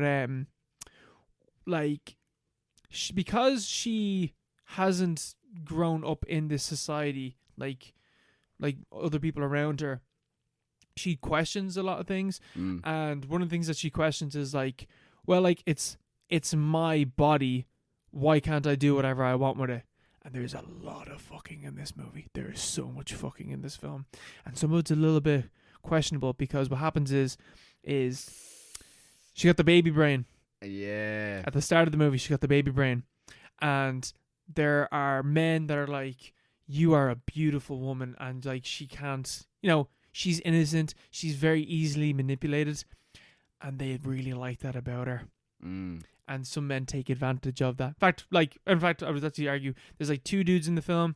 They are both taking advantage of that. One much more explicitly, and one later on is like recognizes like, yeah, pretty fucked up that I did that, but like I still like, I loved you then and I love you more now, because now I know, you're an actual woman now, so like I do love you now. Still a rapist. Still, he actually didn't, to be fair, but he wanted to. And it's just like, and like the other men who liked her as this simpleton, kind of character, don't like when she starts to recognize how much of a fucking weirdo loser that he is, and he, you know, starts to throw strops and stuff like that, and all this type of stuff. Like, it's because like that's such a trope in sci-fi, is like this newborn woman where any schlub, any generic dudes, they could just be the best thing in the world to her because she doesn't know any better. You know, like there's like that film Weird Science, I think is that. Ex Machina has that. Yeah. Like that's a trope in like science fiction. Uh-huh. This film's commentating on that. Like at one stage, she basically is just like, listen, I need money and I want to fuck. Like, what else am I gonna do? And you know, she starts doing that. Like, like it's just like stuff like that. And then like, you know, it's like a feminist coming of age story, and it's just a crazy trip. And the best thing about it, like, because you are in constant fear, like in the first half of this film, something awful is going to happen to her. I'm going to say, like, just if anyone's interested in seeing this film, don't worry, nothing awful happens. The film makes you like feel that fear that something awful is going to happen, but nothing awful actually happens to her. Like she is into everything that happens to her. Oh, okay. Right. I understand. And like, yeah, like, and it has that. It's really fucking funny. It is such a fucking funny film. Mark Ruffalo uses the word cunt amazingly in this film. Very rare for an American. Oh yeah, it's wild. They say it a lot. Like this is like there's like 5 C-bombs in this movie. It's a Irish co-production as well. That would make sense. Yeah, all of his films are. His films all are. Yeah. I don't know why. Yeah, because like most of his films were the Irish Film Board, like Scone on the Heron. But this film is I was just looking at it there. It's Elements Pictures, something like that. It's a different company altogether. Film 4 are also involved in it. Yeah, Film 4. They're always good. Like Channel 4 stuff. Yeah. They're always very good. But you must just have a thing for Ireland, like, because IFI didn't, or whatever, the film board didn't give any money, so he's just like, I'm gonna find a different Irish company to fund this. Why Ireland? I don't know. Greatest Irish film for 10 years. Every year that he's been making movies, basically. Yeah. I don't know. Like, just I don't know what his ties to Ireland are, but like, Don't know. I'm fucking glad because fucking keep making these movies. Like he's like a lot. I didn't really like The Lobster all that much, but Killing of a Sacred Deer, great. The Favourite, great. Oh man, Poor The Things. Favourite was class, like so good. Poor Things is better than that. Really, yeah. I think every film that he makes, I preferred Dogtooth to The Lobster, but like every other thing is better than the last. Mm-hmm. Like this is his best film, and I thought that The Favourite was his best film. All I thought Killing of a Sacred Deer was his best film when I watched that. Like every film is just a step up from the last. This film is crazy. The only thing is that I have 2 nitpicks. Oh. 2 nitpicks. One is at the start of the film, like the student character comes in to like learn about who she is, and Willem Dafoe is telling the student, you know, who this is, but like he may as well be looking at the camera and talking to the audience. Like it doesn't feel natural. Like he's, you know, it's just too much explanation as to like what's going on. And the second thing is there's a stage where I thought the film was wrapping up, and then a character walks in, and I literally went, oh, for fuck's sake, we got 20 more minutes. I was like, I thought this film was fucking over. And like, is it long? No, like it's like 2 hours 20-ish minutes. It's not for like for a film. Yeah, it's not too long. But I think the only reason like I didn't feel the length at all. I just thought the film is like, it feels like it's wrapping up. Yeah, like everything feels like it's wrapping up. I hate when they do that though. And then it's like, boom, you got an extra like 20 minutes. You're like, you've kind of Yeah. killed the pacing a little bit doing that. Yeah, definitely. Now, the 20 minutes afterwards, great, but it's just that like, you know, that like minute of feeling, for fuck's sake, this is still going. That blue is nothing worse. Like I'll save it. I'll save the piss. And then you're like, hold on a fucking second. I gotta it's hold it longer. It's like, yeah, no, I can't because I'm gonna miss the end of the film if I go for piss. And even like what it is, it's not like it develops on the themes any further, but it talks about like who, it's another like character thing where like her whole thing was like, you know, like Willem Dafoe says to her at one stage, like, you have the body of someone else and the brain of someone else, but you yourself are a new person, essentially, because the baby brain would have developed in a different body and would have been an entirely different fucking person. Yeah, yeah. And the woman's body that you have was someone completely fucking different. So you are your own person. You are Bella, like you're Bella Bax, like that's who you are. So she finds out who the body was beforehand, and her whole thing is like, there's so much cruelty in the world, I could never be that cruel. Finds out who the body belongs to, and she's like, huh, right, so the body wasn't someone great either. I'm not gonna go into like spoilers, but like it's like at the end of the film, it's like, oh, so the body wasn't particularly someone good either, but I'm not that. I'm someone else. Yeah, yeah. And I can be good in a world of like cruelty and stuff like that. Very good film. Very good film. Like, if I was to, like, technically this is a 2023 film. Came out here 2024, but technically this is a 2023 film. Well, yeah. I would say if I was to give like a top 5 films of 2023, I would go from number 1, Spider-Man, this, Oppenheimer, Barbie. Can't think of a 5th film, but you know, I know something else. Godzilla. Oh yeah, Godzilla's technically, yeah, Godzilla above Barbie, below Oppenheimer. Oh, cool. Yeah, that's a good list. Yeah, pretty decent list. Yeah, I actually couldn't think of a 5th film for myself. I can't remember what came out last year. I saw a lot of films. I actually did see quite a few films in cinema last year. Yeah, I didn't see many now. I saw a few shy ones. But anyway, yeah, that's a good list. I saw a lot of shy ones. Yeah, there was a lot of muck.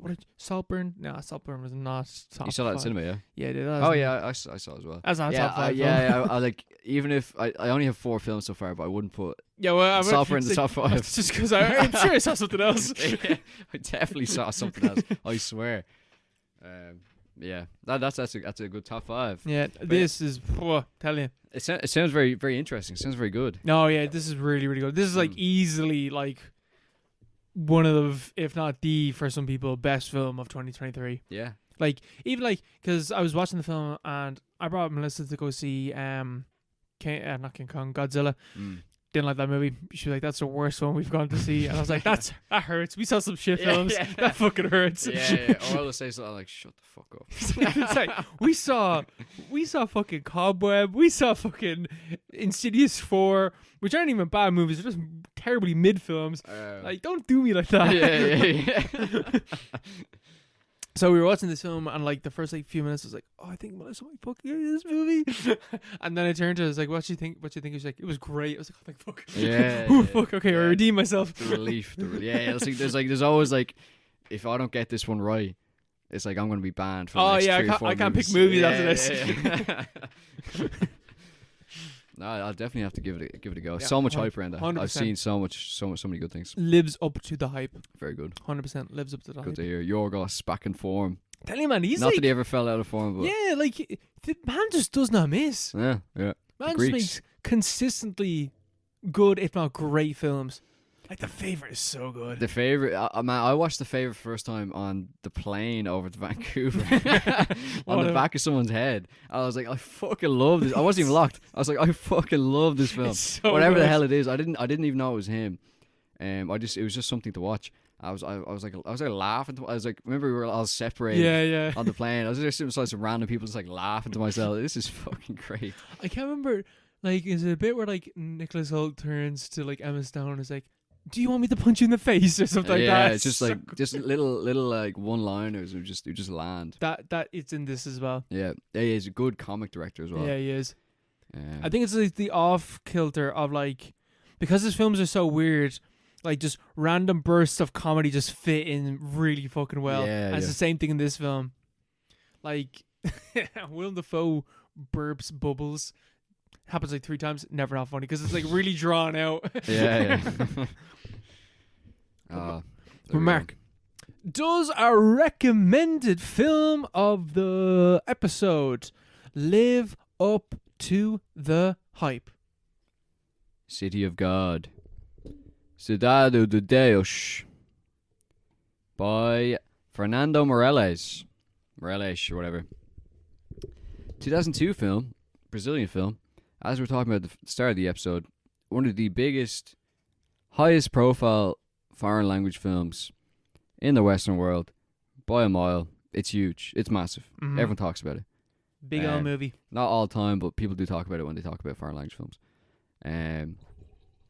So yeah, the tagline I think is good. If you run, you're dead. If you stay, you're dead again. Doesn't sound very good in English, but in Portuguese, it sounds a lot Brazilian better. Portuguese. Brazilian Portuguese sounds even better apparently. Yeah, Buscape, Rocket. rocket. I don't know why it's called Buscape. Like, That's the Brazilian Portuguese. oh, Yeah. right. I don't think it means like rocket. It's just like they just gave him some random name. Mm. Buscape was raised in a very violent environment. Despite the feeling that all odds were against him, he finds out that life can be seen with other eyes. That's the worst synopsis I've That ever is seen. not what that film is. Yeah, that's just not the film. Hold on, we need to, It's not like he comes to understand the criminals.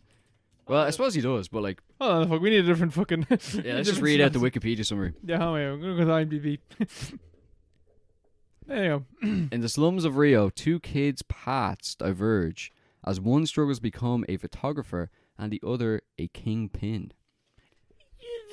Close enough. Yeah, closer. They're really struggling to sum up this film. I can't really understand that because it's hard to kind of sum up I don't know. in 4 or 5 I sentences. feel like you could describe it as like it's a film about.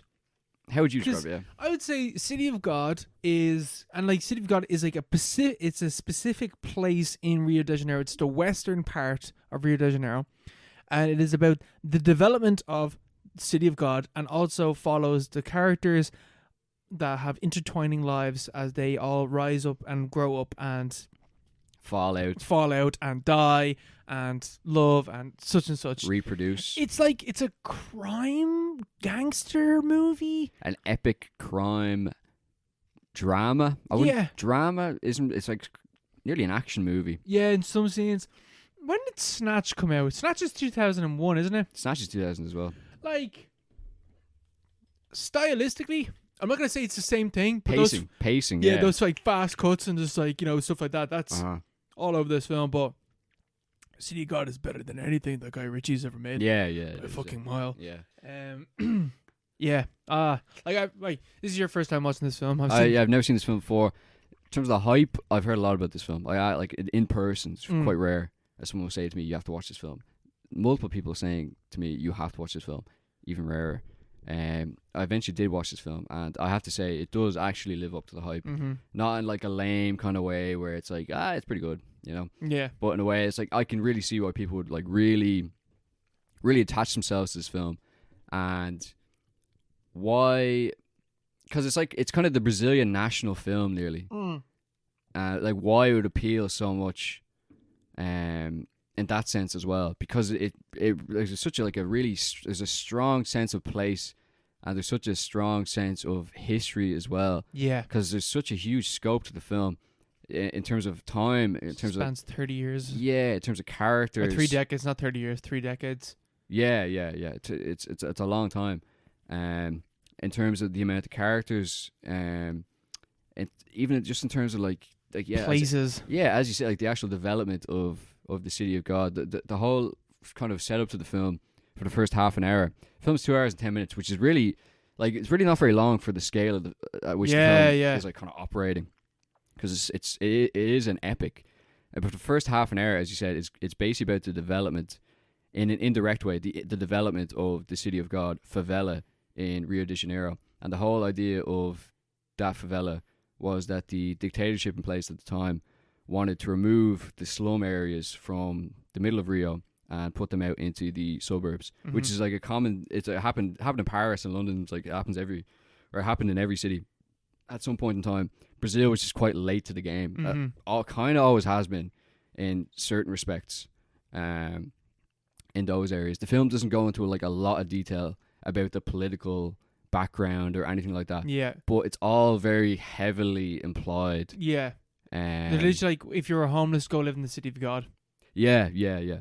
And then from that point, you follow a group of kids from when they're like playing football in the streets, like 5-6 years old, and they're looking up to these kind of like, vagabonds, these like Robin Hood. yeah, these like renegade teenagers who are like their older brothers and their cousins and stuff, and they're looking up to these kids, and they're just trying to squeak by. They're like dirt poor, homeless, like nearly like refugees from the slums who've been forced out here, and they're just trying to make a living. But like they rob, they kill, they do all these horrible things, and it's like the cycle of violence. But you can see it. You can see that cycle within the span of 2 hours, Yeah. and how it escalates and how it reproduces itself. Because the film had a lot of criticism in Brazil because of how it doesn't address directly a lot of like the roots Yeah. of those kinds of things. But yeah. it's all so like clearly baked in, Yeah. and, It doesn't have to, because it's like, it doesn't have to. it's yeah. like, this is the repercussions of what happened. This Yeah. is like, we don't need to explain the background. This is what the result of what happened. Yeah, because I could definitely see how someone could watch this film and be like, and have like some like mad racist take on it. Yeah. But that's if you just completely ignore the first 40 minutes of it. Yeah. And if you just like, if you only focus on, for example, the aesthetics of the film it's really highly stylized. Mm-hmm. It's very, apparently a man who directed it, Morales, is very, he was a music video director beforehand. Yeah. Yeah. I kinda think see you can that. tell. Yeah. Yeah, you kind of see that. Like even the editing style, just the cinematography, it's really, really good. It really suits the film. But it's not typical for the kind of film that this is. Mm-hmm. And but he makes it work. But at the same time, you could kind of interpret that as like nearly a fetishization or a stylization of the violence. Mm-hmm. But that is missing the first 30-40 minutes of the film. Yeah. And just kind of the way, the kind of, I don't know, objective, agnostic way it portrays the characters. Mm-hmm. Like the characters, a lot of the characters in this aren't sympathetic in any way whatsoever. Not at all. But on a broader level, you can be like, Outside of the main character. yeah, literally the main character and the character who comes into it quite a bit later are the only two characters in this, and the kids to an extent. But even the kids, you're like, Yeah, even the kids. fuck these kids. Yeah. Except for that one scene. Yeah. I feel so bad for that little boy. Little Otto. No, not him. The runts. Oh, when we get shot in the foot. Yeah. Yeah, but they're also bastards Yeah, as well. the little They're- bollockses. They're there robbing people and like shooting and stuff, Yeah. and they're like, we're gonna kill the boss of the slum, and then the boss catches him. He's like, yeah, I'm obviously gonna fuck you up. Yeah. But like you can't sympathize. You only sympathize with maybe two characters in the entire film. But at the same time, even the characters that are clearly pieces of shit, you're like, I could see how they How became, this like, happened. Yeah, Yeah. I can complete, like, for example, Benny. You know the character of Benny. He's like the right hand man of Little Yeah. Z. Yeah. He's a piece of shit. He's a terrible, terrible person. But the film portrays him in a very sympathetic light, Mm-hmm. even though it also shows him doing these horrible things. Yeah. But like that's the way the film operates. It is not trying to make any like solid moral judgments, because any moral judgment that does exist is, revolving around or operating a much higher level. Mm. It's like you step back from the film and like take into account everything that's talked about in the first 30 minutes Mm-hmm. about why these things happen, Yeah, how it happened, how it we came got to be. here. Yeah. But yeah, no, it's a story of, what's his name? Rocket. Rocket. Rocket. He's a little kid, and his family are homeless, or they're made homeless or whatever, and they're pushed out to this new favela, or this new development called the City of God on the outskirts of Rio de Janeiro. Now it's like a proper like part of the city Mm. because it's been built up so much. It still exists. It's still a very rough area. But yeah, it follows him, and he has all his friends, and you can see that it's just a very new landscape. Yeah. It's all these like houses that have clearly new builds. There's no footpaths. There's no transportation. Yeah. There's a bit where like an electric pole is getting put up, and they're like, oh, we're getting electricity. Yeah, exactly. It's a very, very poor area clearly, and they have nothing, and they're looking up to their brothers and their cousins and the older kids, and the older kids get involved in robberies and like murders and just terrible things, and you can see how the kids grow up, and they emulate What they see. They emulate what they see, not just because they look up to those kids, but because the conditions around them Offers no other alternative. they actually get worse as the film goes on. Like, it's not as if they're being offered jobs or like a way out or like any kind of opportunities beyond what they grew up with. Mm. Like the areas around them are visibly getting worse throughout the entire film, And the only way that they've ever observed people rising up the ranks in a social sense or like an economic sense is through Crime. through crime, these terrible things. And yeah, it's a sprawling story. Yeah, that goes in like because like 10 different directions, follows different characters at different yeah, points. and like it's like I think like twice it's like, oh, here's like, for example, here's Knockout Ned. Ned. Here's Knockout Ned. We'll come to his story later on. He's not important yet. Yeah. And it like freezes on him, and then later on in the film, Knockout Ned becomes important, and then we get his story. Yeah. We focus on him for like this like almost montage, but I wouldn't even describe it as a montage because it's like, it's not like that quick, but like here's a quick explanation of like what's going on here, and then we're back to this character. Here's what he did after that point. Here's a character that saw that. Let's get his backstory. Quickly back to where we're going, and then like the best scene of that is when Rocket is with his mates, and there's a girl he likes called Angelica or Angela or something. Yeah, like that. Angelica. Yeah. And he likes her, and she wants to have a joint. And he's like, I can get you a joint off Blackie. And she's like, oh, can you really? Yeah. And he's like, yeah, okay, let me go to Blackie. And he walks into the room, and then it's like, so Blackie never owned this place. Here's the story of this apartment room and how this room came to be. And then, we then fast cut back to, this whole story of this room, and then this other character comes in, Little Z now, who was Little Dice. Yeah. And Little Dice was a character that we saw earlier on. He wasn't like majorly in the film. He like disappears for a while, and then he comes back in like half an hour later, and it's like Little Dice. He's like, oh, Little Dice, why are you coming in here? He's like, my name's not Little Dice. My name is Little Z. Quick cut. Here's everything that happened to Little Z. Back to here, and then he takes over, and then we get the story of all the other like slum areas and how he was taking them all over, and then we continue on. It's just like constantly like shifting perspectives to quickly explain these characters, like their backstories, like very quickly, like setting everything up. But it's like this perfect like tapestry of all these like individuals that came to be in this situation, the environment that they're living in, and now here's like enough context that you need to understand why these characters are doing what they're doing, and the knock-on effects that it has on other characters who then come back into the story and stuff like that. It's like, it's mad. Yeah, it's so well done from like it's called City of God, but and like Rocket's the main character. I forgot his name for a second, but like it's because he's the main character and he's the narrator, and you follow him for most of the film. But the actual place itself is the main character. Yeah. In a way, like Rocket is photographer in the film. Like that's just his capturing. Yeah, that's his dream, and eventually at the end of the film, that's kind of what motivates his actions, and that's what he wants to be. And the film is actually based on a book by the guy who Rocket is based on, and that guy, the film's basically, it's roughly a true story. Basically a true story. They actually show footage at the end of the film Of the actual Rocket. Yeah, of the actual Rocket, of the actual Knockout Ned, of the actual Lil Z. It's like it's bizarre, but it's like he's the photographer, and he's really just documenting how these things are like kind of falling into place, rather than telling a linear character driven story. Yeah. For like Knockout Ned is a great example. He's actually the only actor. All the actors in this film were like sourced locally from the City of God. Yeah. They just ran up. There's one of the actors, Shaggy. He's only in the film for about half an hour, 40 minutes. His whereabouts are he's missing. His whereabouts are unknown. They had a reunion a few years ago. He's just like he's never in another film again, and they actually couldn't track him down for the reunion. They don't know where he is. His family don't know where he is. He's just like missing somewhere. So a lot of these kids were just like street kids from the City of God, who were put together in a camp, and did a lot of improvisation classes. So a lot of it is very naturalistic, and it really adds to the effect, the naturalistic effect of the film, the realism.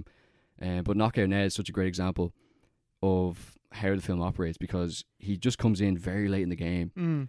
And he's just on the bus. Yeah, he's just there, and he's just a random victim of like a side quest, basically, for like the main villain. Yeah. Who isn't like, because Little Z is he's not really a good villain, because he's not really compelling. But you fucking hate him. Yeah, you hate him, but like he's kind of like, you're fucking, like he's like a fly, like just get away, like you're just like a piece of shit.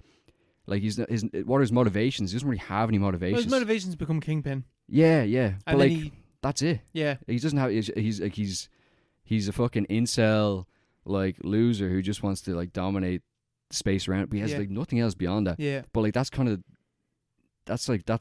probably realistic. Like Yeah, that's how it works. Because his world doesn't go any further than the city of God. Yeah. Like that's all that he knows is just the city of God. So his goal is to become Kingpin in the city of God. And it's like, well, what after that? I was like, well, there is no after that for this character. All he knows is the city of God. Yeah. Like, he's kind of like nearly predestined to just be randomly shot. But yeah, Knockout Ned, just a victim of he's like characterized as peaceful, like well-liked guy who's a victim of a brutal act. Yeah, it's a brutal act, and you're like, this guy, this is fucking awful. And then the knock-on effect of that is he becomes a main player in the gang war that ensues from that somehow over something that has nothing to do with the actual gangs operating in the city, but evolves through sheer stupidity and hatred into this massive, like nearly military style gang warfare. Gang warfare. And he becomes like so well involved in it, but at the same time he's not like he's not the main character. Yeah, like you're not following him, but he's just like this guy who stepped onto the stage for a minute and then he's gone like half an hour, 35 minutes later. You know, and it's done really well because none of them are the main character really. Yeah. Rocket is just a narrator. Everything that's happening is just what's happened in the city of God. Yeah, literally, yeah. You know? And even like I think is like you get it with this like generational violence thing that's going on. Yeah. It's all kids. Like they're all incredibly young. Like if we were to take like the timeline of this film, Little Z is like maybe 20 by the end of this film. Yeah. And he's a kid at the start of the film. Like it doesn't like maybe he's like in his early 20s. He's still very young, yeah. So like everyone that he takes that we see, like there's so much violence, but the violence is acted by and acted upon children. It's all violence amongst children. And it's just like this is a kind of disturbing film as well. Oh yeah, like this is not an easy watch. Like because you're just seeing, and like it doesn't shy away from showing kids getting fucked up. It like shows you this because that is the reality of what this is. Yeah. Like, and it's realistic as well to a disturbing extent, but at the same time it doesn't, not to like I don't know, some people would have said, some of the critics apparently said it was like exploitative or it was stylized, whatever. But the director made the point that at no point, there's only 2 or 3 scenes in the film where you actually see the act of violence occur. Everything else is just like gunshots. Everything else is you can't actually see it. Like it's just suddenly off frame, or you just hear it, or it's not in focus or whatever. Like it's like the violence itself, the actual act of like, you know, destruction isn't the focus, but it's more like the interactions that cause. But yeah, like it's pretty fucked up film. Yeah. It's quite a disturbing film, but it's so like fast paced and like thrilling to watch. Yeah, that, you know. Yeah, because it's like you know, it's 2 hours blitzes by. Yeah, it's like the fastest fucking 2 hours I've ever sat down and watched. Because I was watching before he came over, and I was like, oh yeah, like say I have like, you know, an hour left to check and watch. Like, oh, you have fucking half an hour left. This film's nearly over. Like, like it just flies by because it's like so much. There's all these different stories and like just like and you're so invested in everything because you're literally watching these kids grow up. It's easily like one of the best like films ever made. Like it's like I wouldn't like if I was making like a top, you know, 100 films ever made, this is like top 50. Yeah, it is pretty up there, and it's like an important film as well. It is indeed. What's your favorite like story in the film? Favorite story? I don't know. There's a lot of them. I like Knockout Ned's arc. Yeah, I just like because it makes sense. Tries to become Batman. It's like everything that he does, you can kind of understand where he's coming from. Yeah, but then at the end, so it starts out where him and his wife are attacked or his girlfriend or whatever, Mm. by Little Z's gang in a random act of violence, and he's like turned against. It's the whole dynamic throughout the film where it's like just these small things, and suddenly you're like, yeah, fuck that cunt. What gang was he in? I'm joining the other gang. Yeah. And he's a principal guy, and he's kind of like, they have to, No violence against innocents. yeah, like they kind of have to convince him to join Carrot's gang, which is the Little Z's rival gang.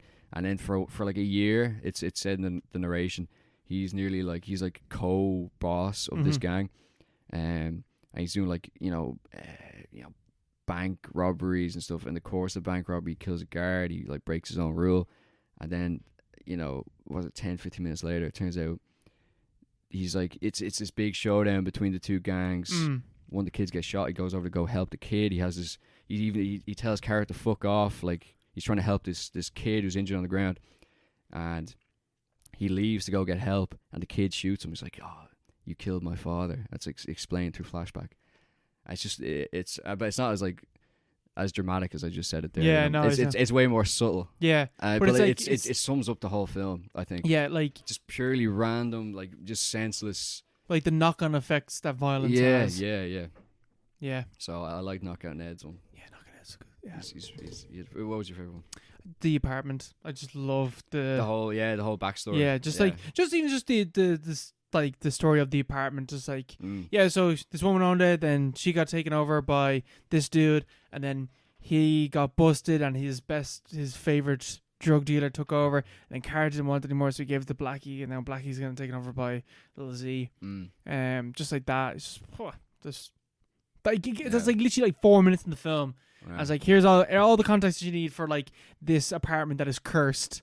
It's like dizzying for a bit. And even like the runts, like that whole thing of like this, like these random kids that show up into the movie and they're like, yeah, they're little bollockses, and so Lil Z's like whole thing is like, you're not allowed to rob in my favela, in these slums. Like, I'm the Lord, don't do anything like that.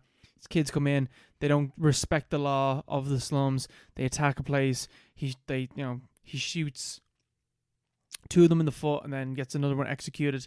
And he's like, alright, go and fuck off. And you think that's the end of it. And then at the end of the film, the runs come back. Yeah. And they're like, hey, Lil Z, bang. Yeah. That was very satisfying. Yeah, he should have died more brutally, but yeah, fucking piece of shit. Yeah, it's even the end of the film, where Rocket decides he has the photos. He's the photographer. He's got the receipts. Yeah, he has the cops. Yeah, so Lil Z and Cara get arrested at the end. Cara gets carted off to the station to get photographed for the media. Lil Z gets taken off to a side alley and like, basically told, here, pay us off and just fuck off back to back wherever he came from. Rocket has the receipts, he's got the pictures, he's got everything, and then he sees the kids kill him, and so he has the choice between giving the photos of the dead body or the corruption to the papers, and he goes with the dead body because it's more sensationalistic and safer for him. And safer for him, yeah, because like the police will come after him. The police are the biggest gang, basically, is kind of the implication at the end of the film. I thought that was deeply disturbing, but also makes the point very well. Like the actual point of the film, like it's not this stylized kind of Guy Ritchie kind of, we're gonna take over the favela kind of thing. Yeah, it's not like fetishizing any of this stuff. Like it does actually, like it's not knocking you on the head on it. It's very clearly saying a specific thing about what's happening there. And even like then at the very end, when Rocket's walking by and the runts are walking by and the runts are talking about like, yeah, we're gonna go off and we're gonna kill this person, we're gonna take this place over, and it's like, oh, this isn't like, this is the end of the story for these characters, but the city is still there, and this is it continues on. The story keeps going. This will just continually happen. There will always be children that we brought into this, and then they will grow up in this, and then it will just keep going. It's fucked up. It's fucked up. But what a movie. What an epic movie, you might say. It's better than an epic movie. It's an actual epic. Yeah, it's an actual epic. Yeah, fucking good pick, Mark. I haven't seen this film in so long. I remember watching it years ago. I'm really liking it. Then kind of like more or less kind of completely not forgot about it, but like remember being like, oh yeah, that was pretty good, and then rewatching, I was like, oh yeah, no, this is really fucking good. This is really fucking good. Yeah, I'm glad I watched it. My recommended film for episode 132 will be The Cook, the Thief, His Wife, and Her Lover. What's this? This is a movie The Poddy. Shout out The Poddy if you're still listening. I don't know if you still are to this stage, but this movie The Poddy recommended to us way back, saying that we should watch this movie. And I put it on the watch list, and I never was like, yeah, whatever. And then you know that YouTube channel, Cinema Cartography. No. So this, pretentious, but I'm not going to say pretentious, film channel. Yeah. It's where I found out about it on the Silver Globe as well. So from them, I was like, right, yeah. The guy that ran that channel did like top 30 greatest films ever made. And at the start, he's like, this is not my list of favorite films. These are the films that I think are the greatest. Okay. Now, some of my favorites are here, but this is the list I would think if I was to make, and this list could constantly change. But this film was like in the mid-teens. Yeah. So sign me up. So I was like, yeah, sure. Like Poddy recommended it. If Poddy recommended it, I'll sign me up. So yeah, The Cook, the Thief, His Wife, and Her Lover. 1989. Peter Greenaway has also directed a bunch of films that I've never seen. So yeah, there you go. What's it about? The wife of an abusive criminal finds solace in the arms of a kind, regular guest in her husband's restaurant. Lust, murder, dessert, bon appetit.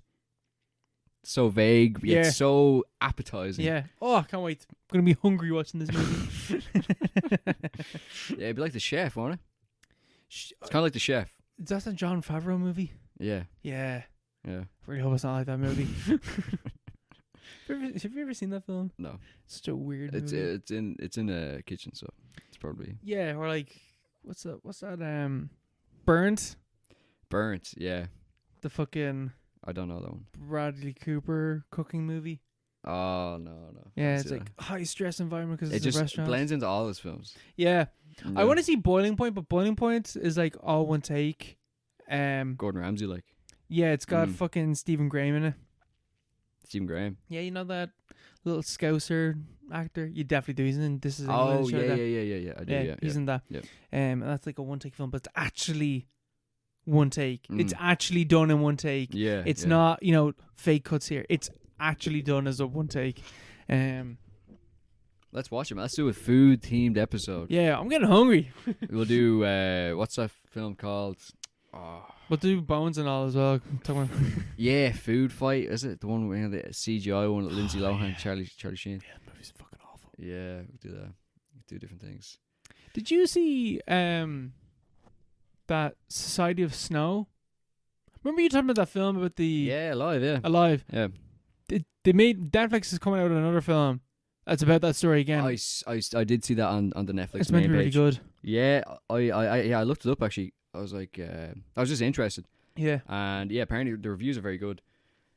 But it's like 3 hours, something like that, so I didn't bother watching it. Fair. But like, cause I've seen 2 films about that already. Like, there's 2 really good films about that already. Well, there's a third, Mark. There's a Seconds from Disaster episode about that, which I also really liked. Yeah. It's a crazy story. So I've already gotten everything I needed out of that. But like, I'm sure it is good. Yeah. I've seen people just be like, what the hell? How did I not know about this? This most famous plane crash of all time. Yeah, this after 9/11. Everyone fucking everyone knows this. Yeah, like how the fuck do you not know this? Yeah, it's an insane story. Yeah. But yeah, I might give it a look. On 1.25 speed, but yeah. Would you have a look at it? Possibly, maybe. I don't know. It's 3 hours, so yeah. So we'll see. All right, we'll leave it at that. All right. Good night. God bless. Bye.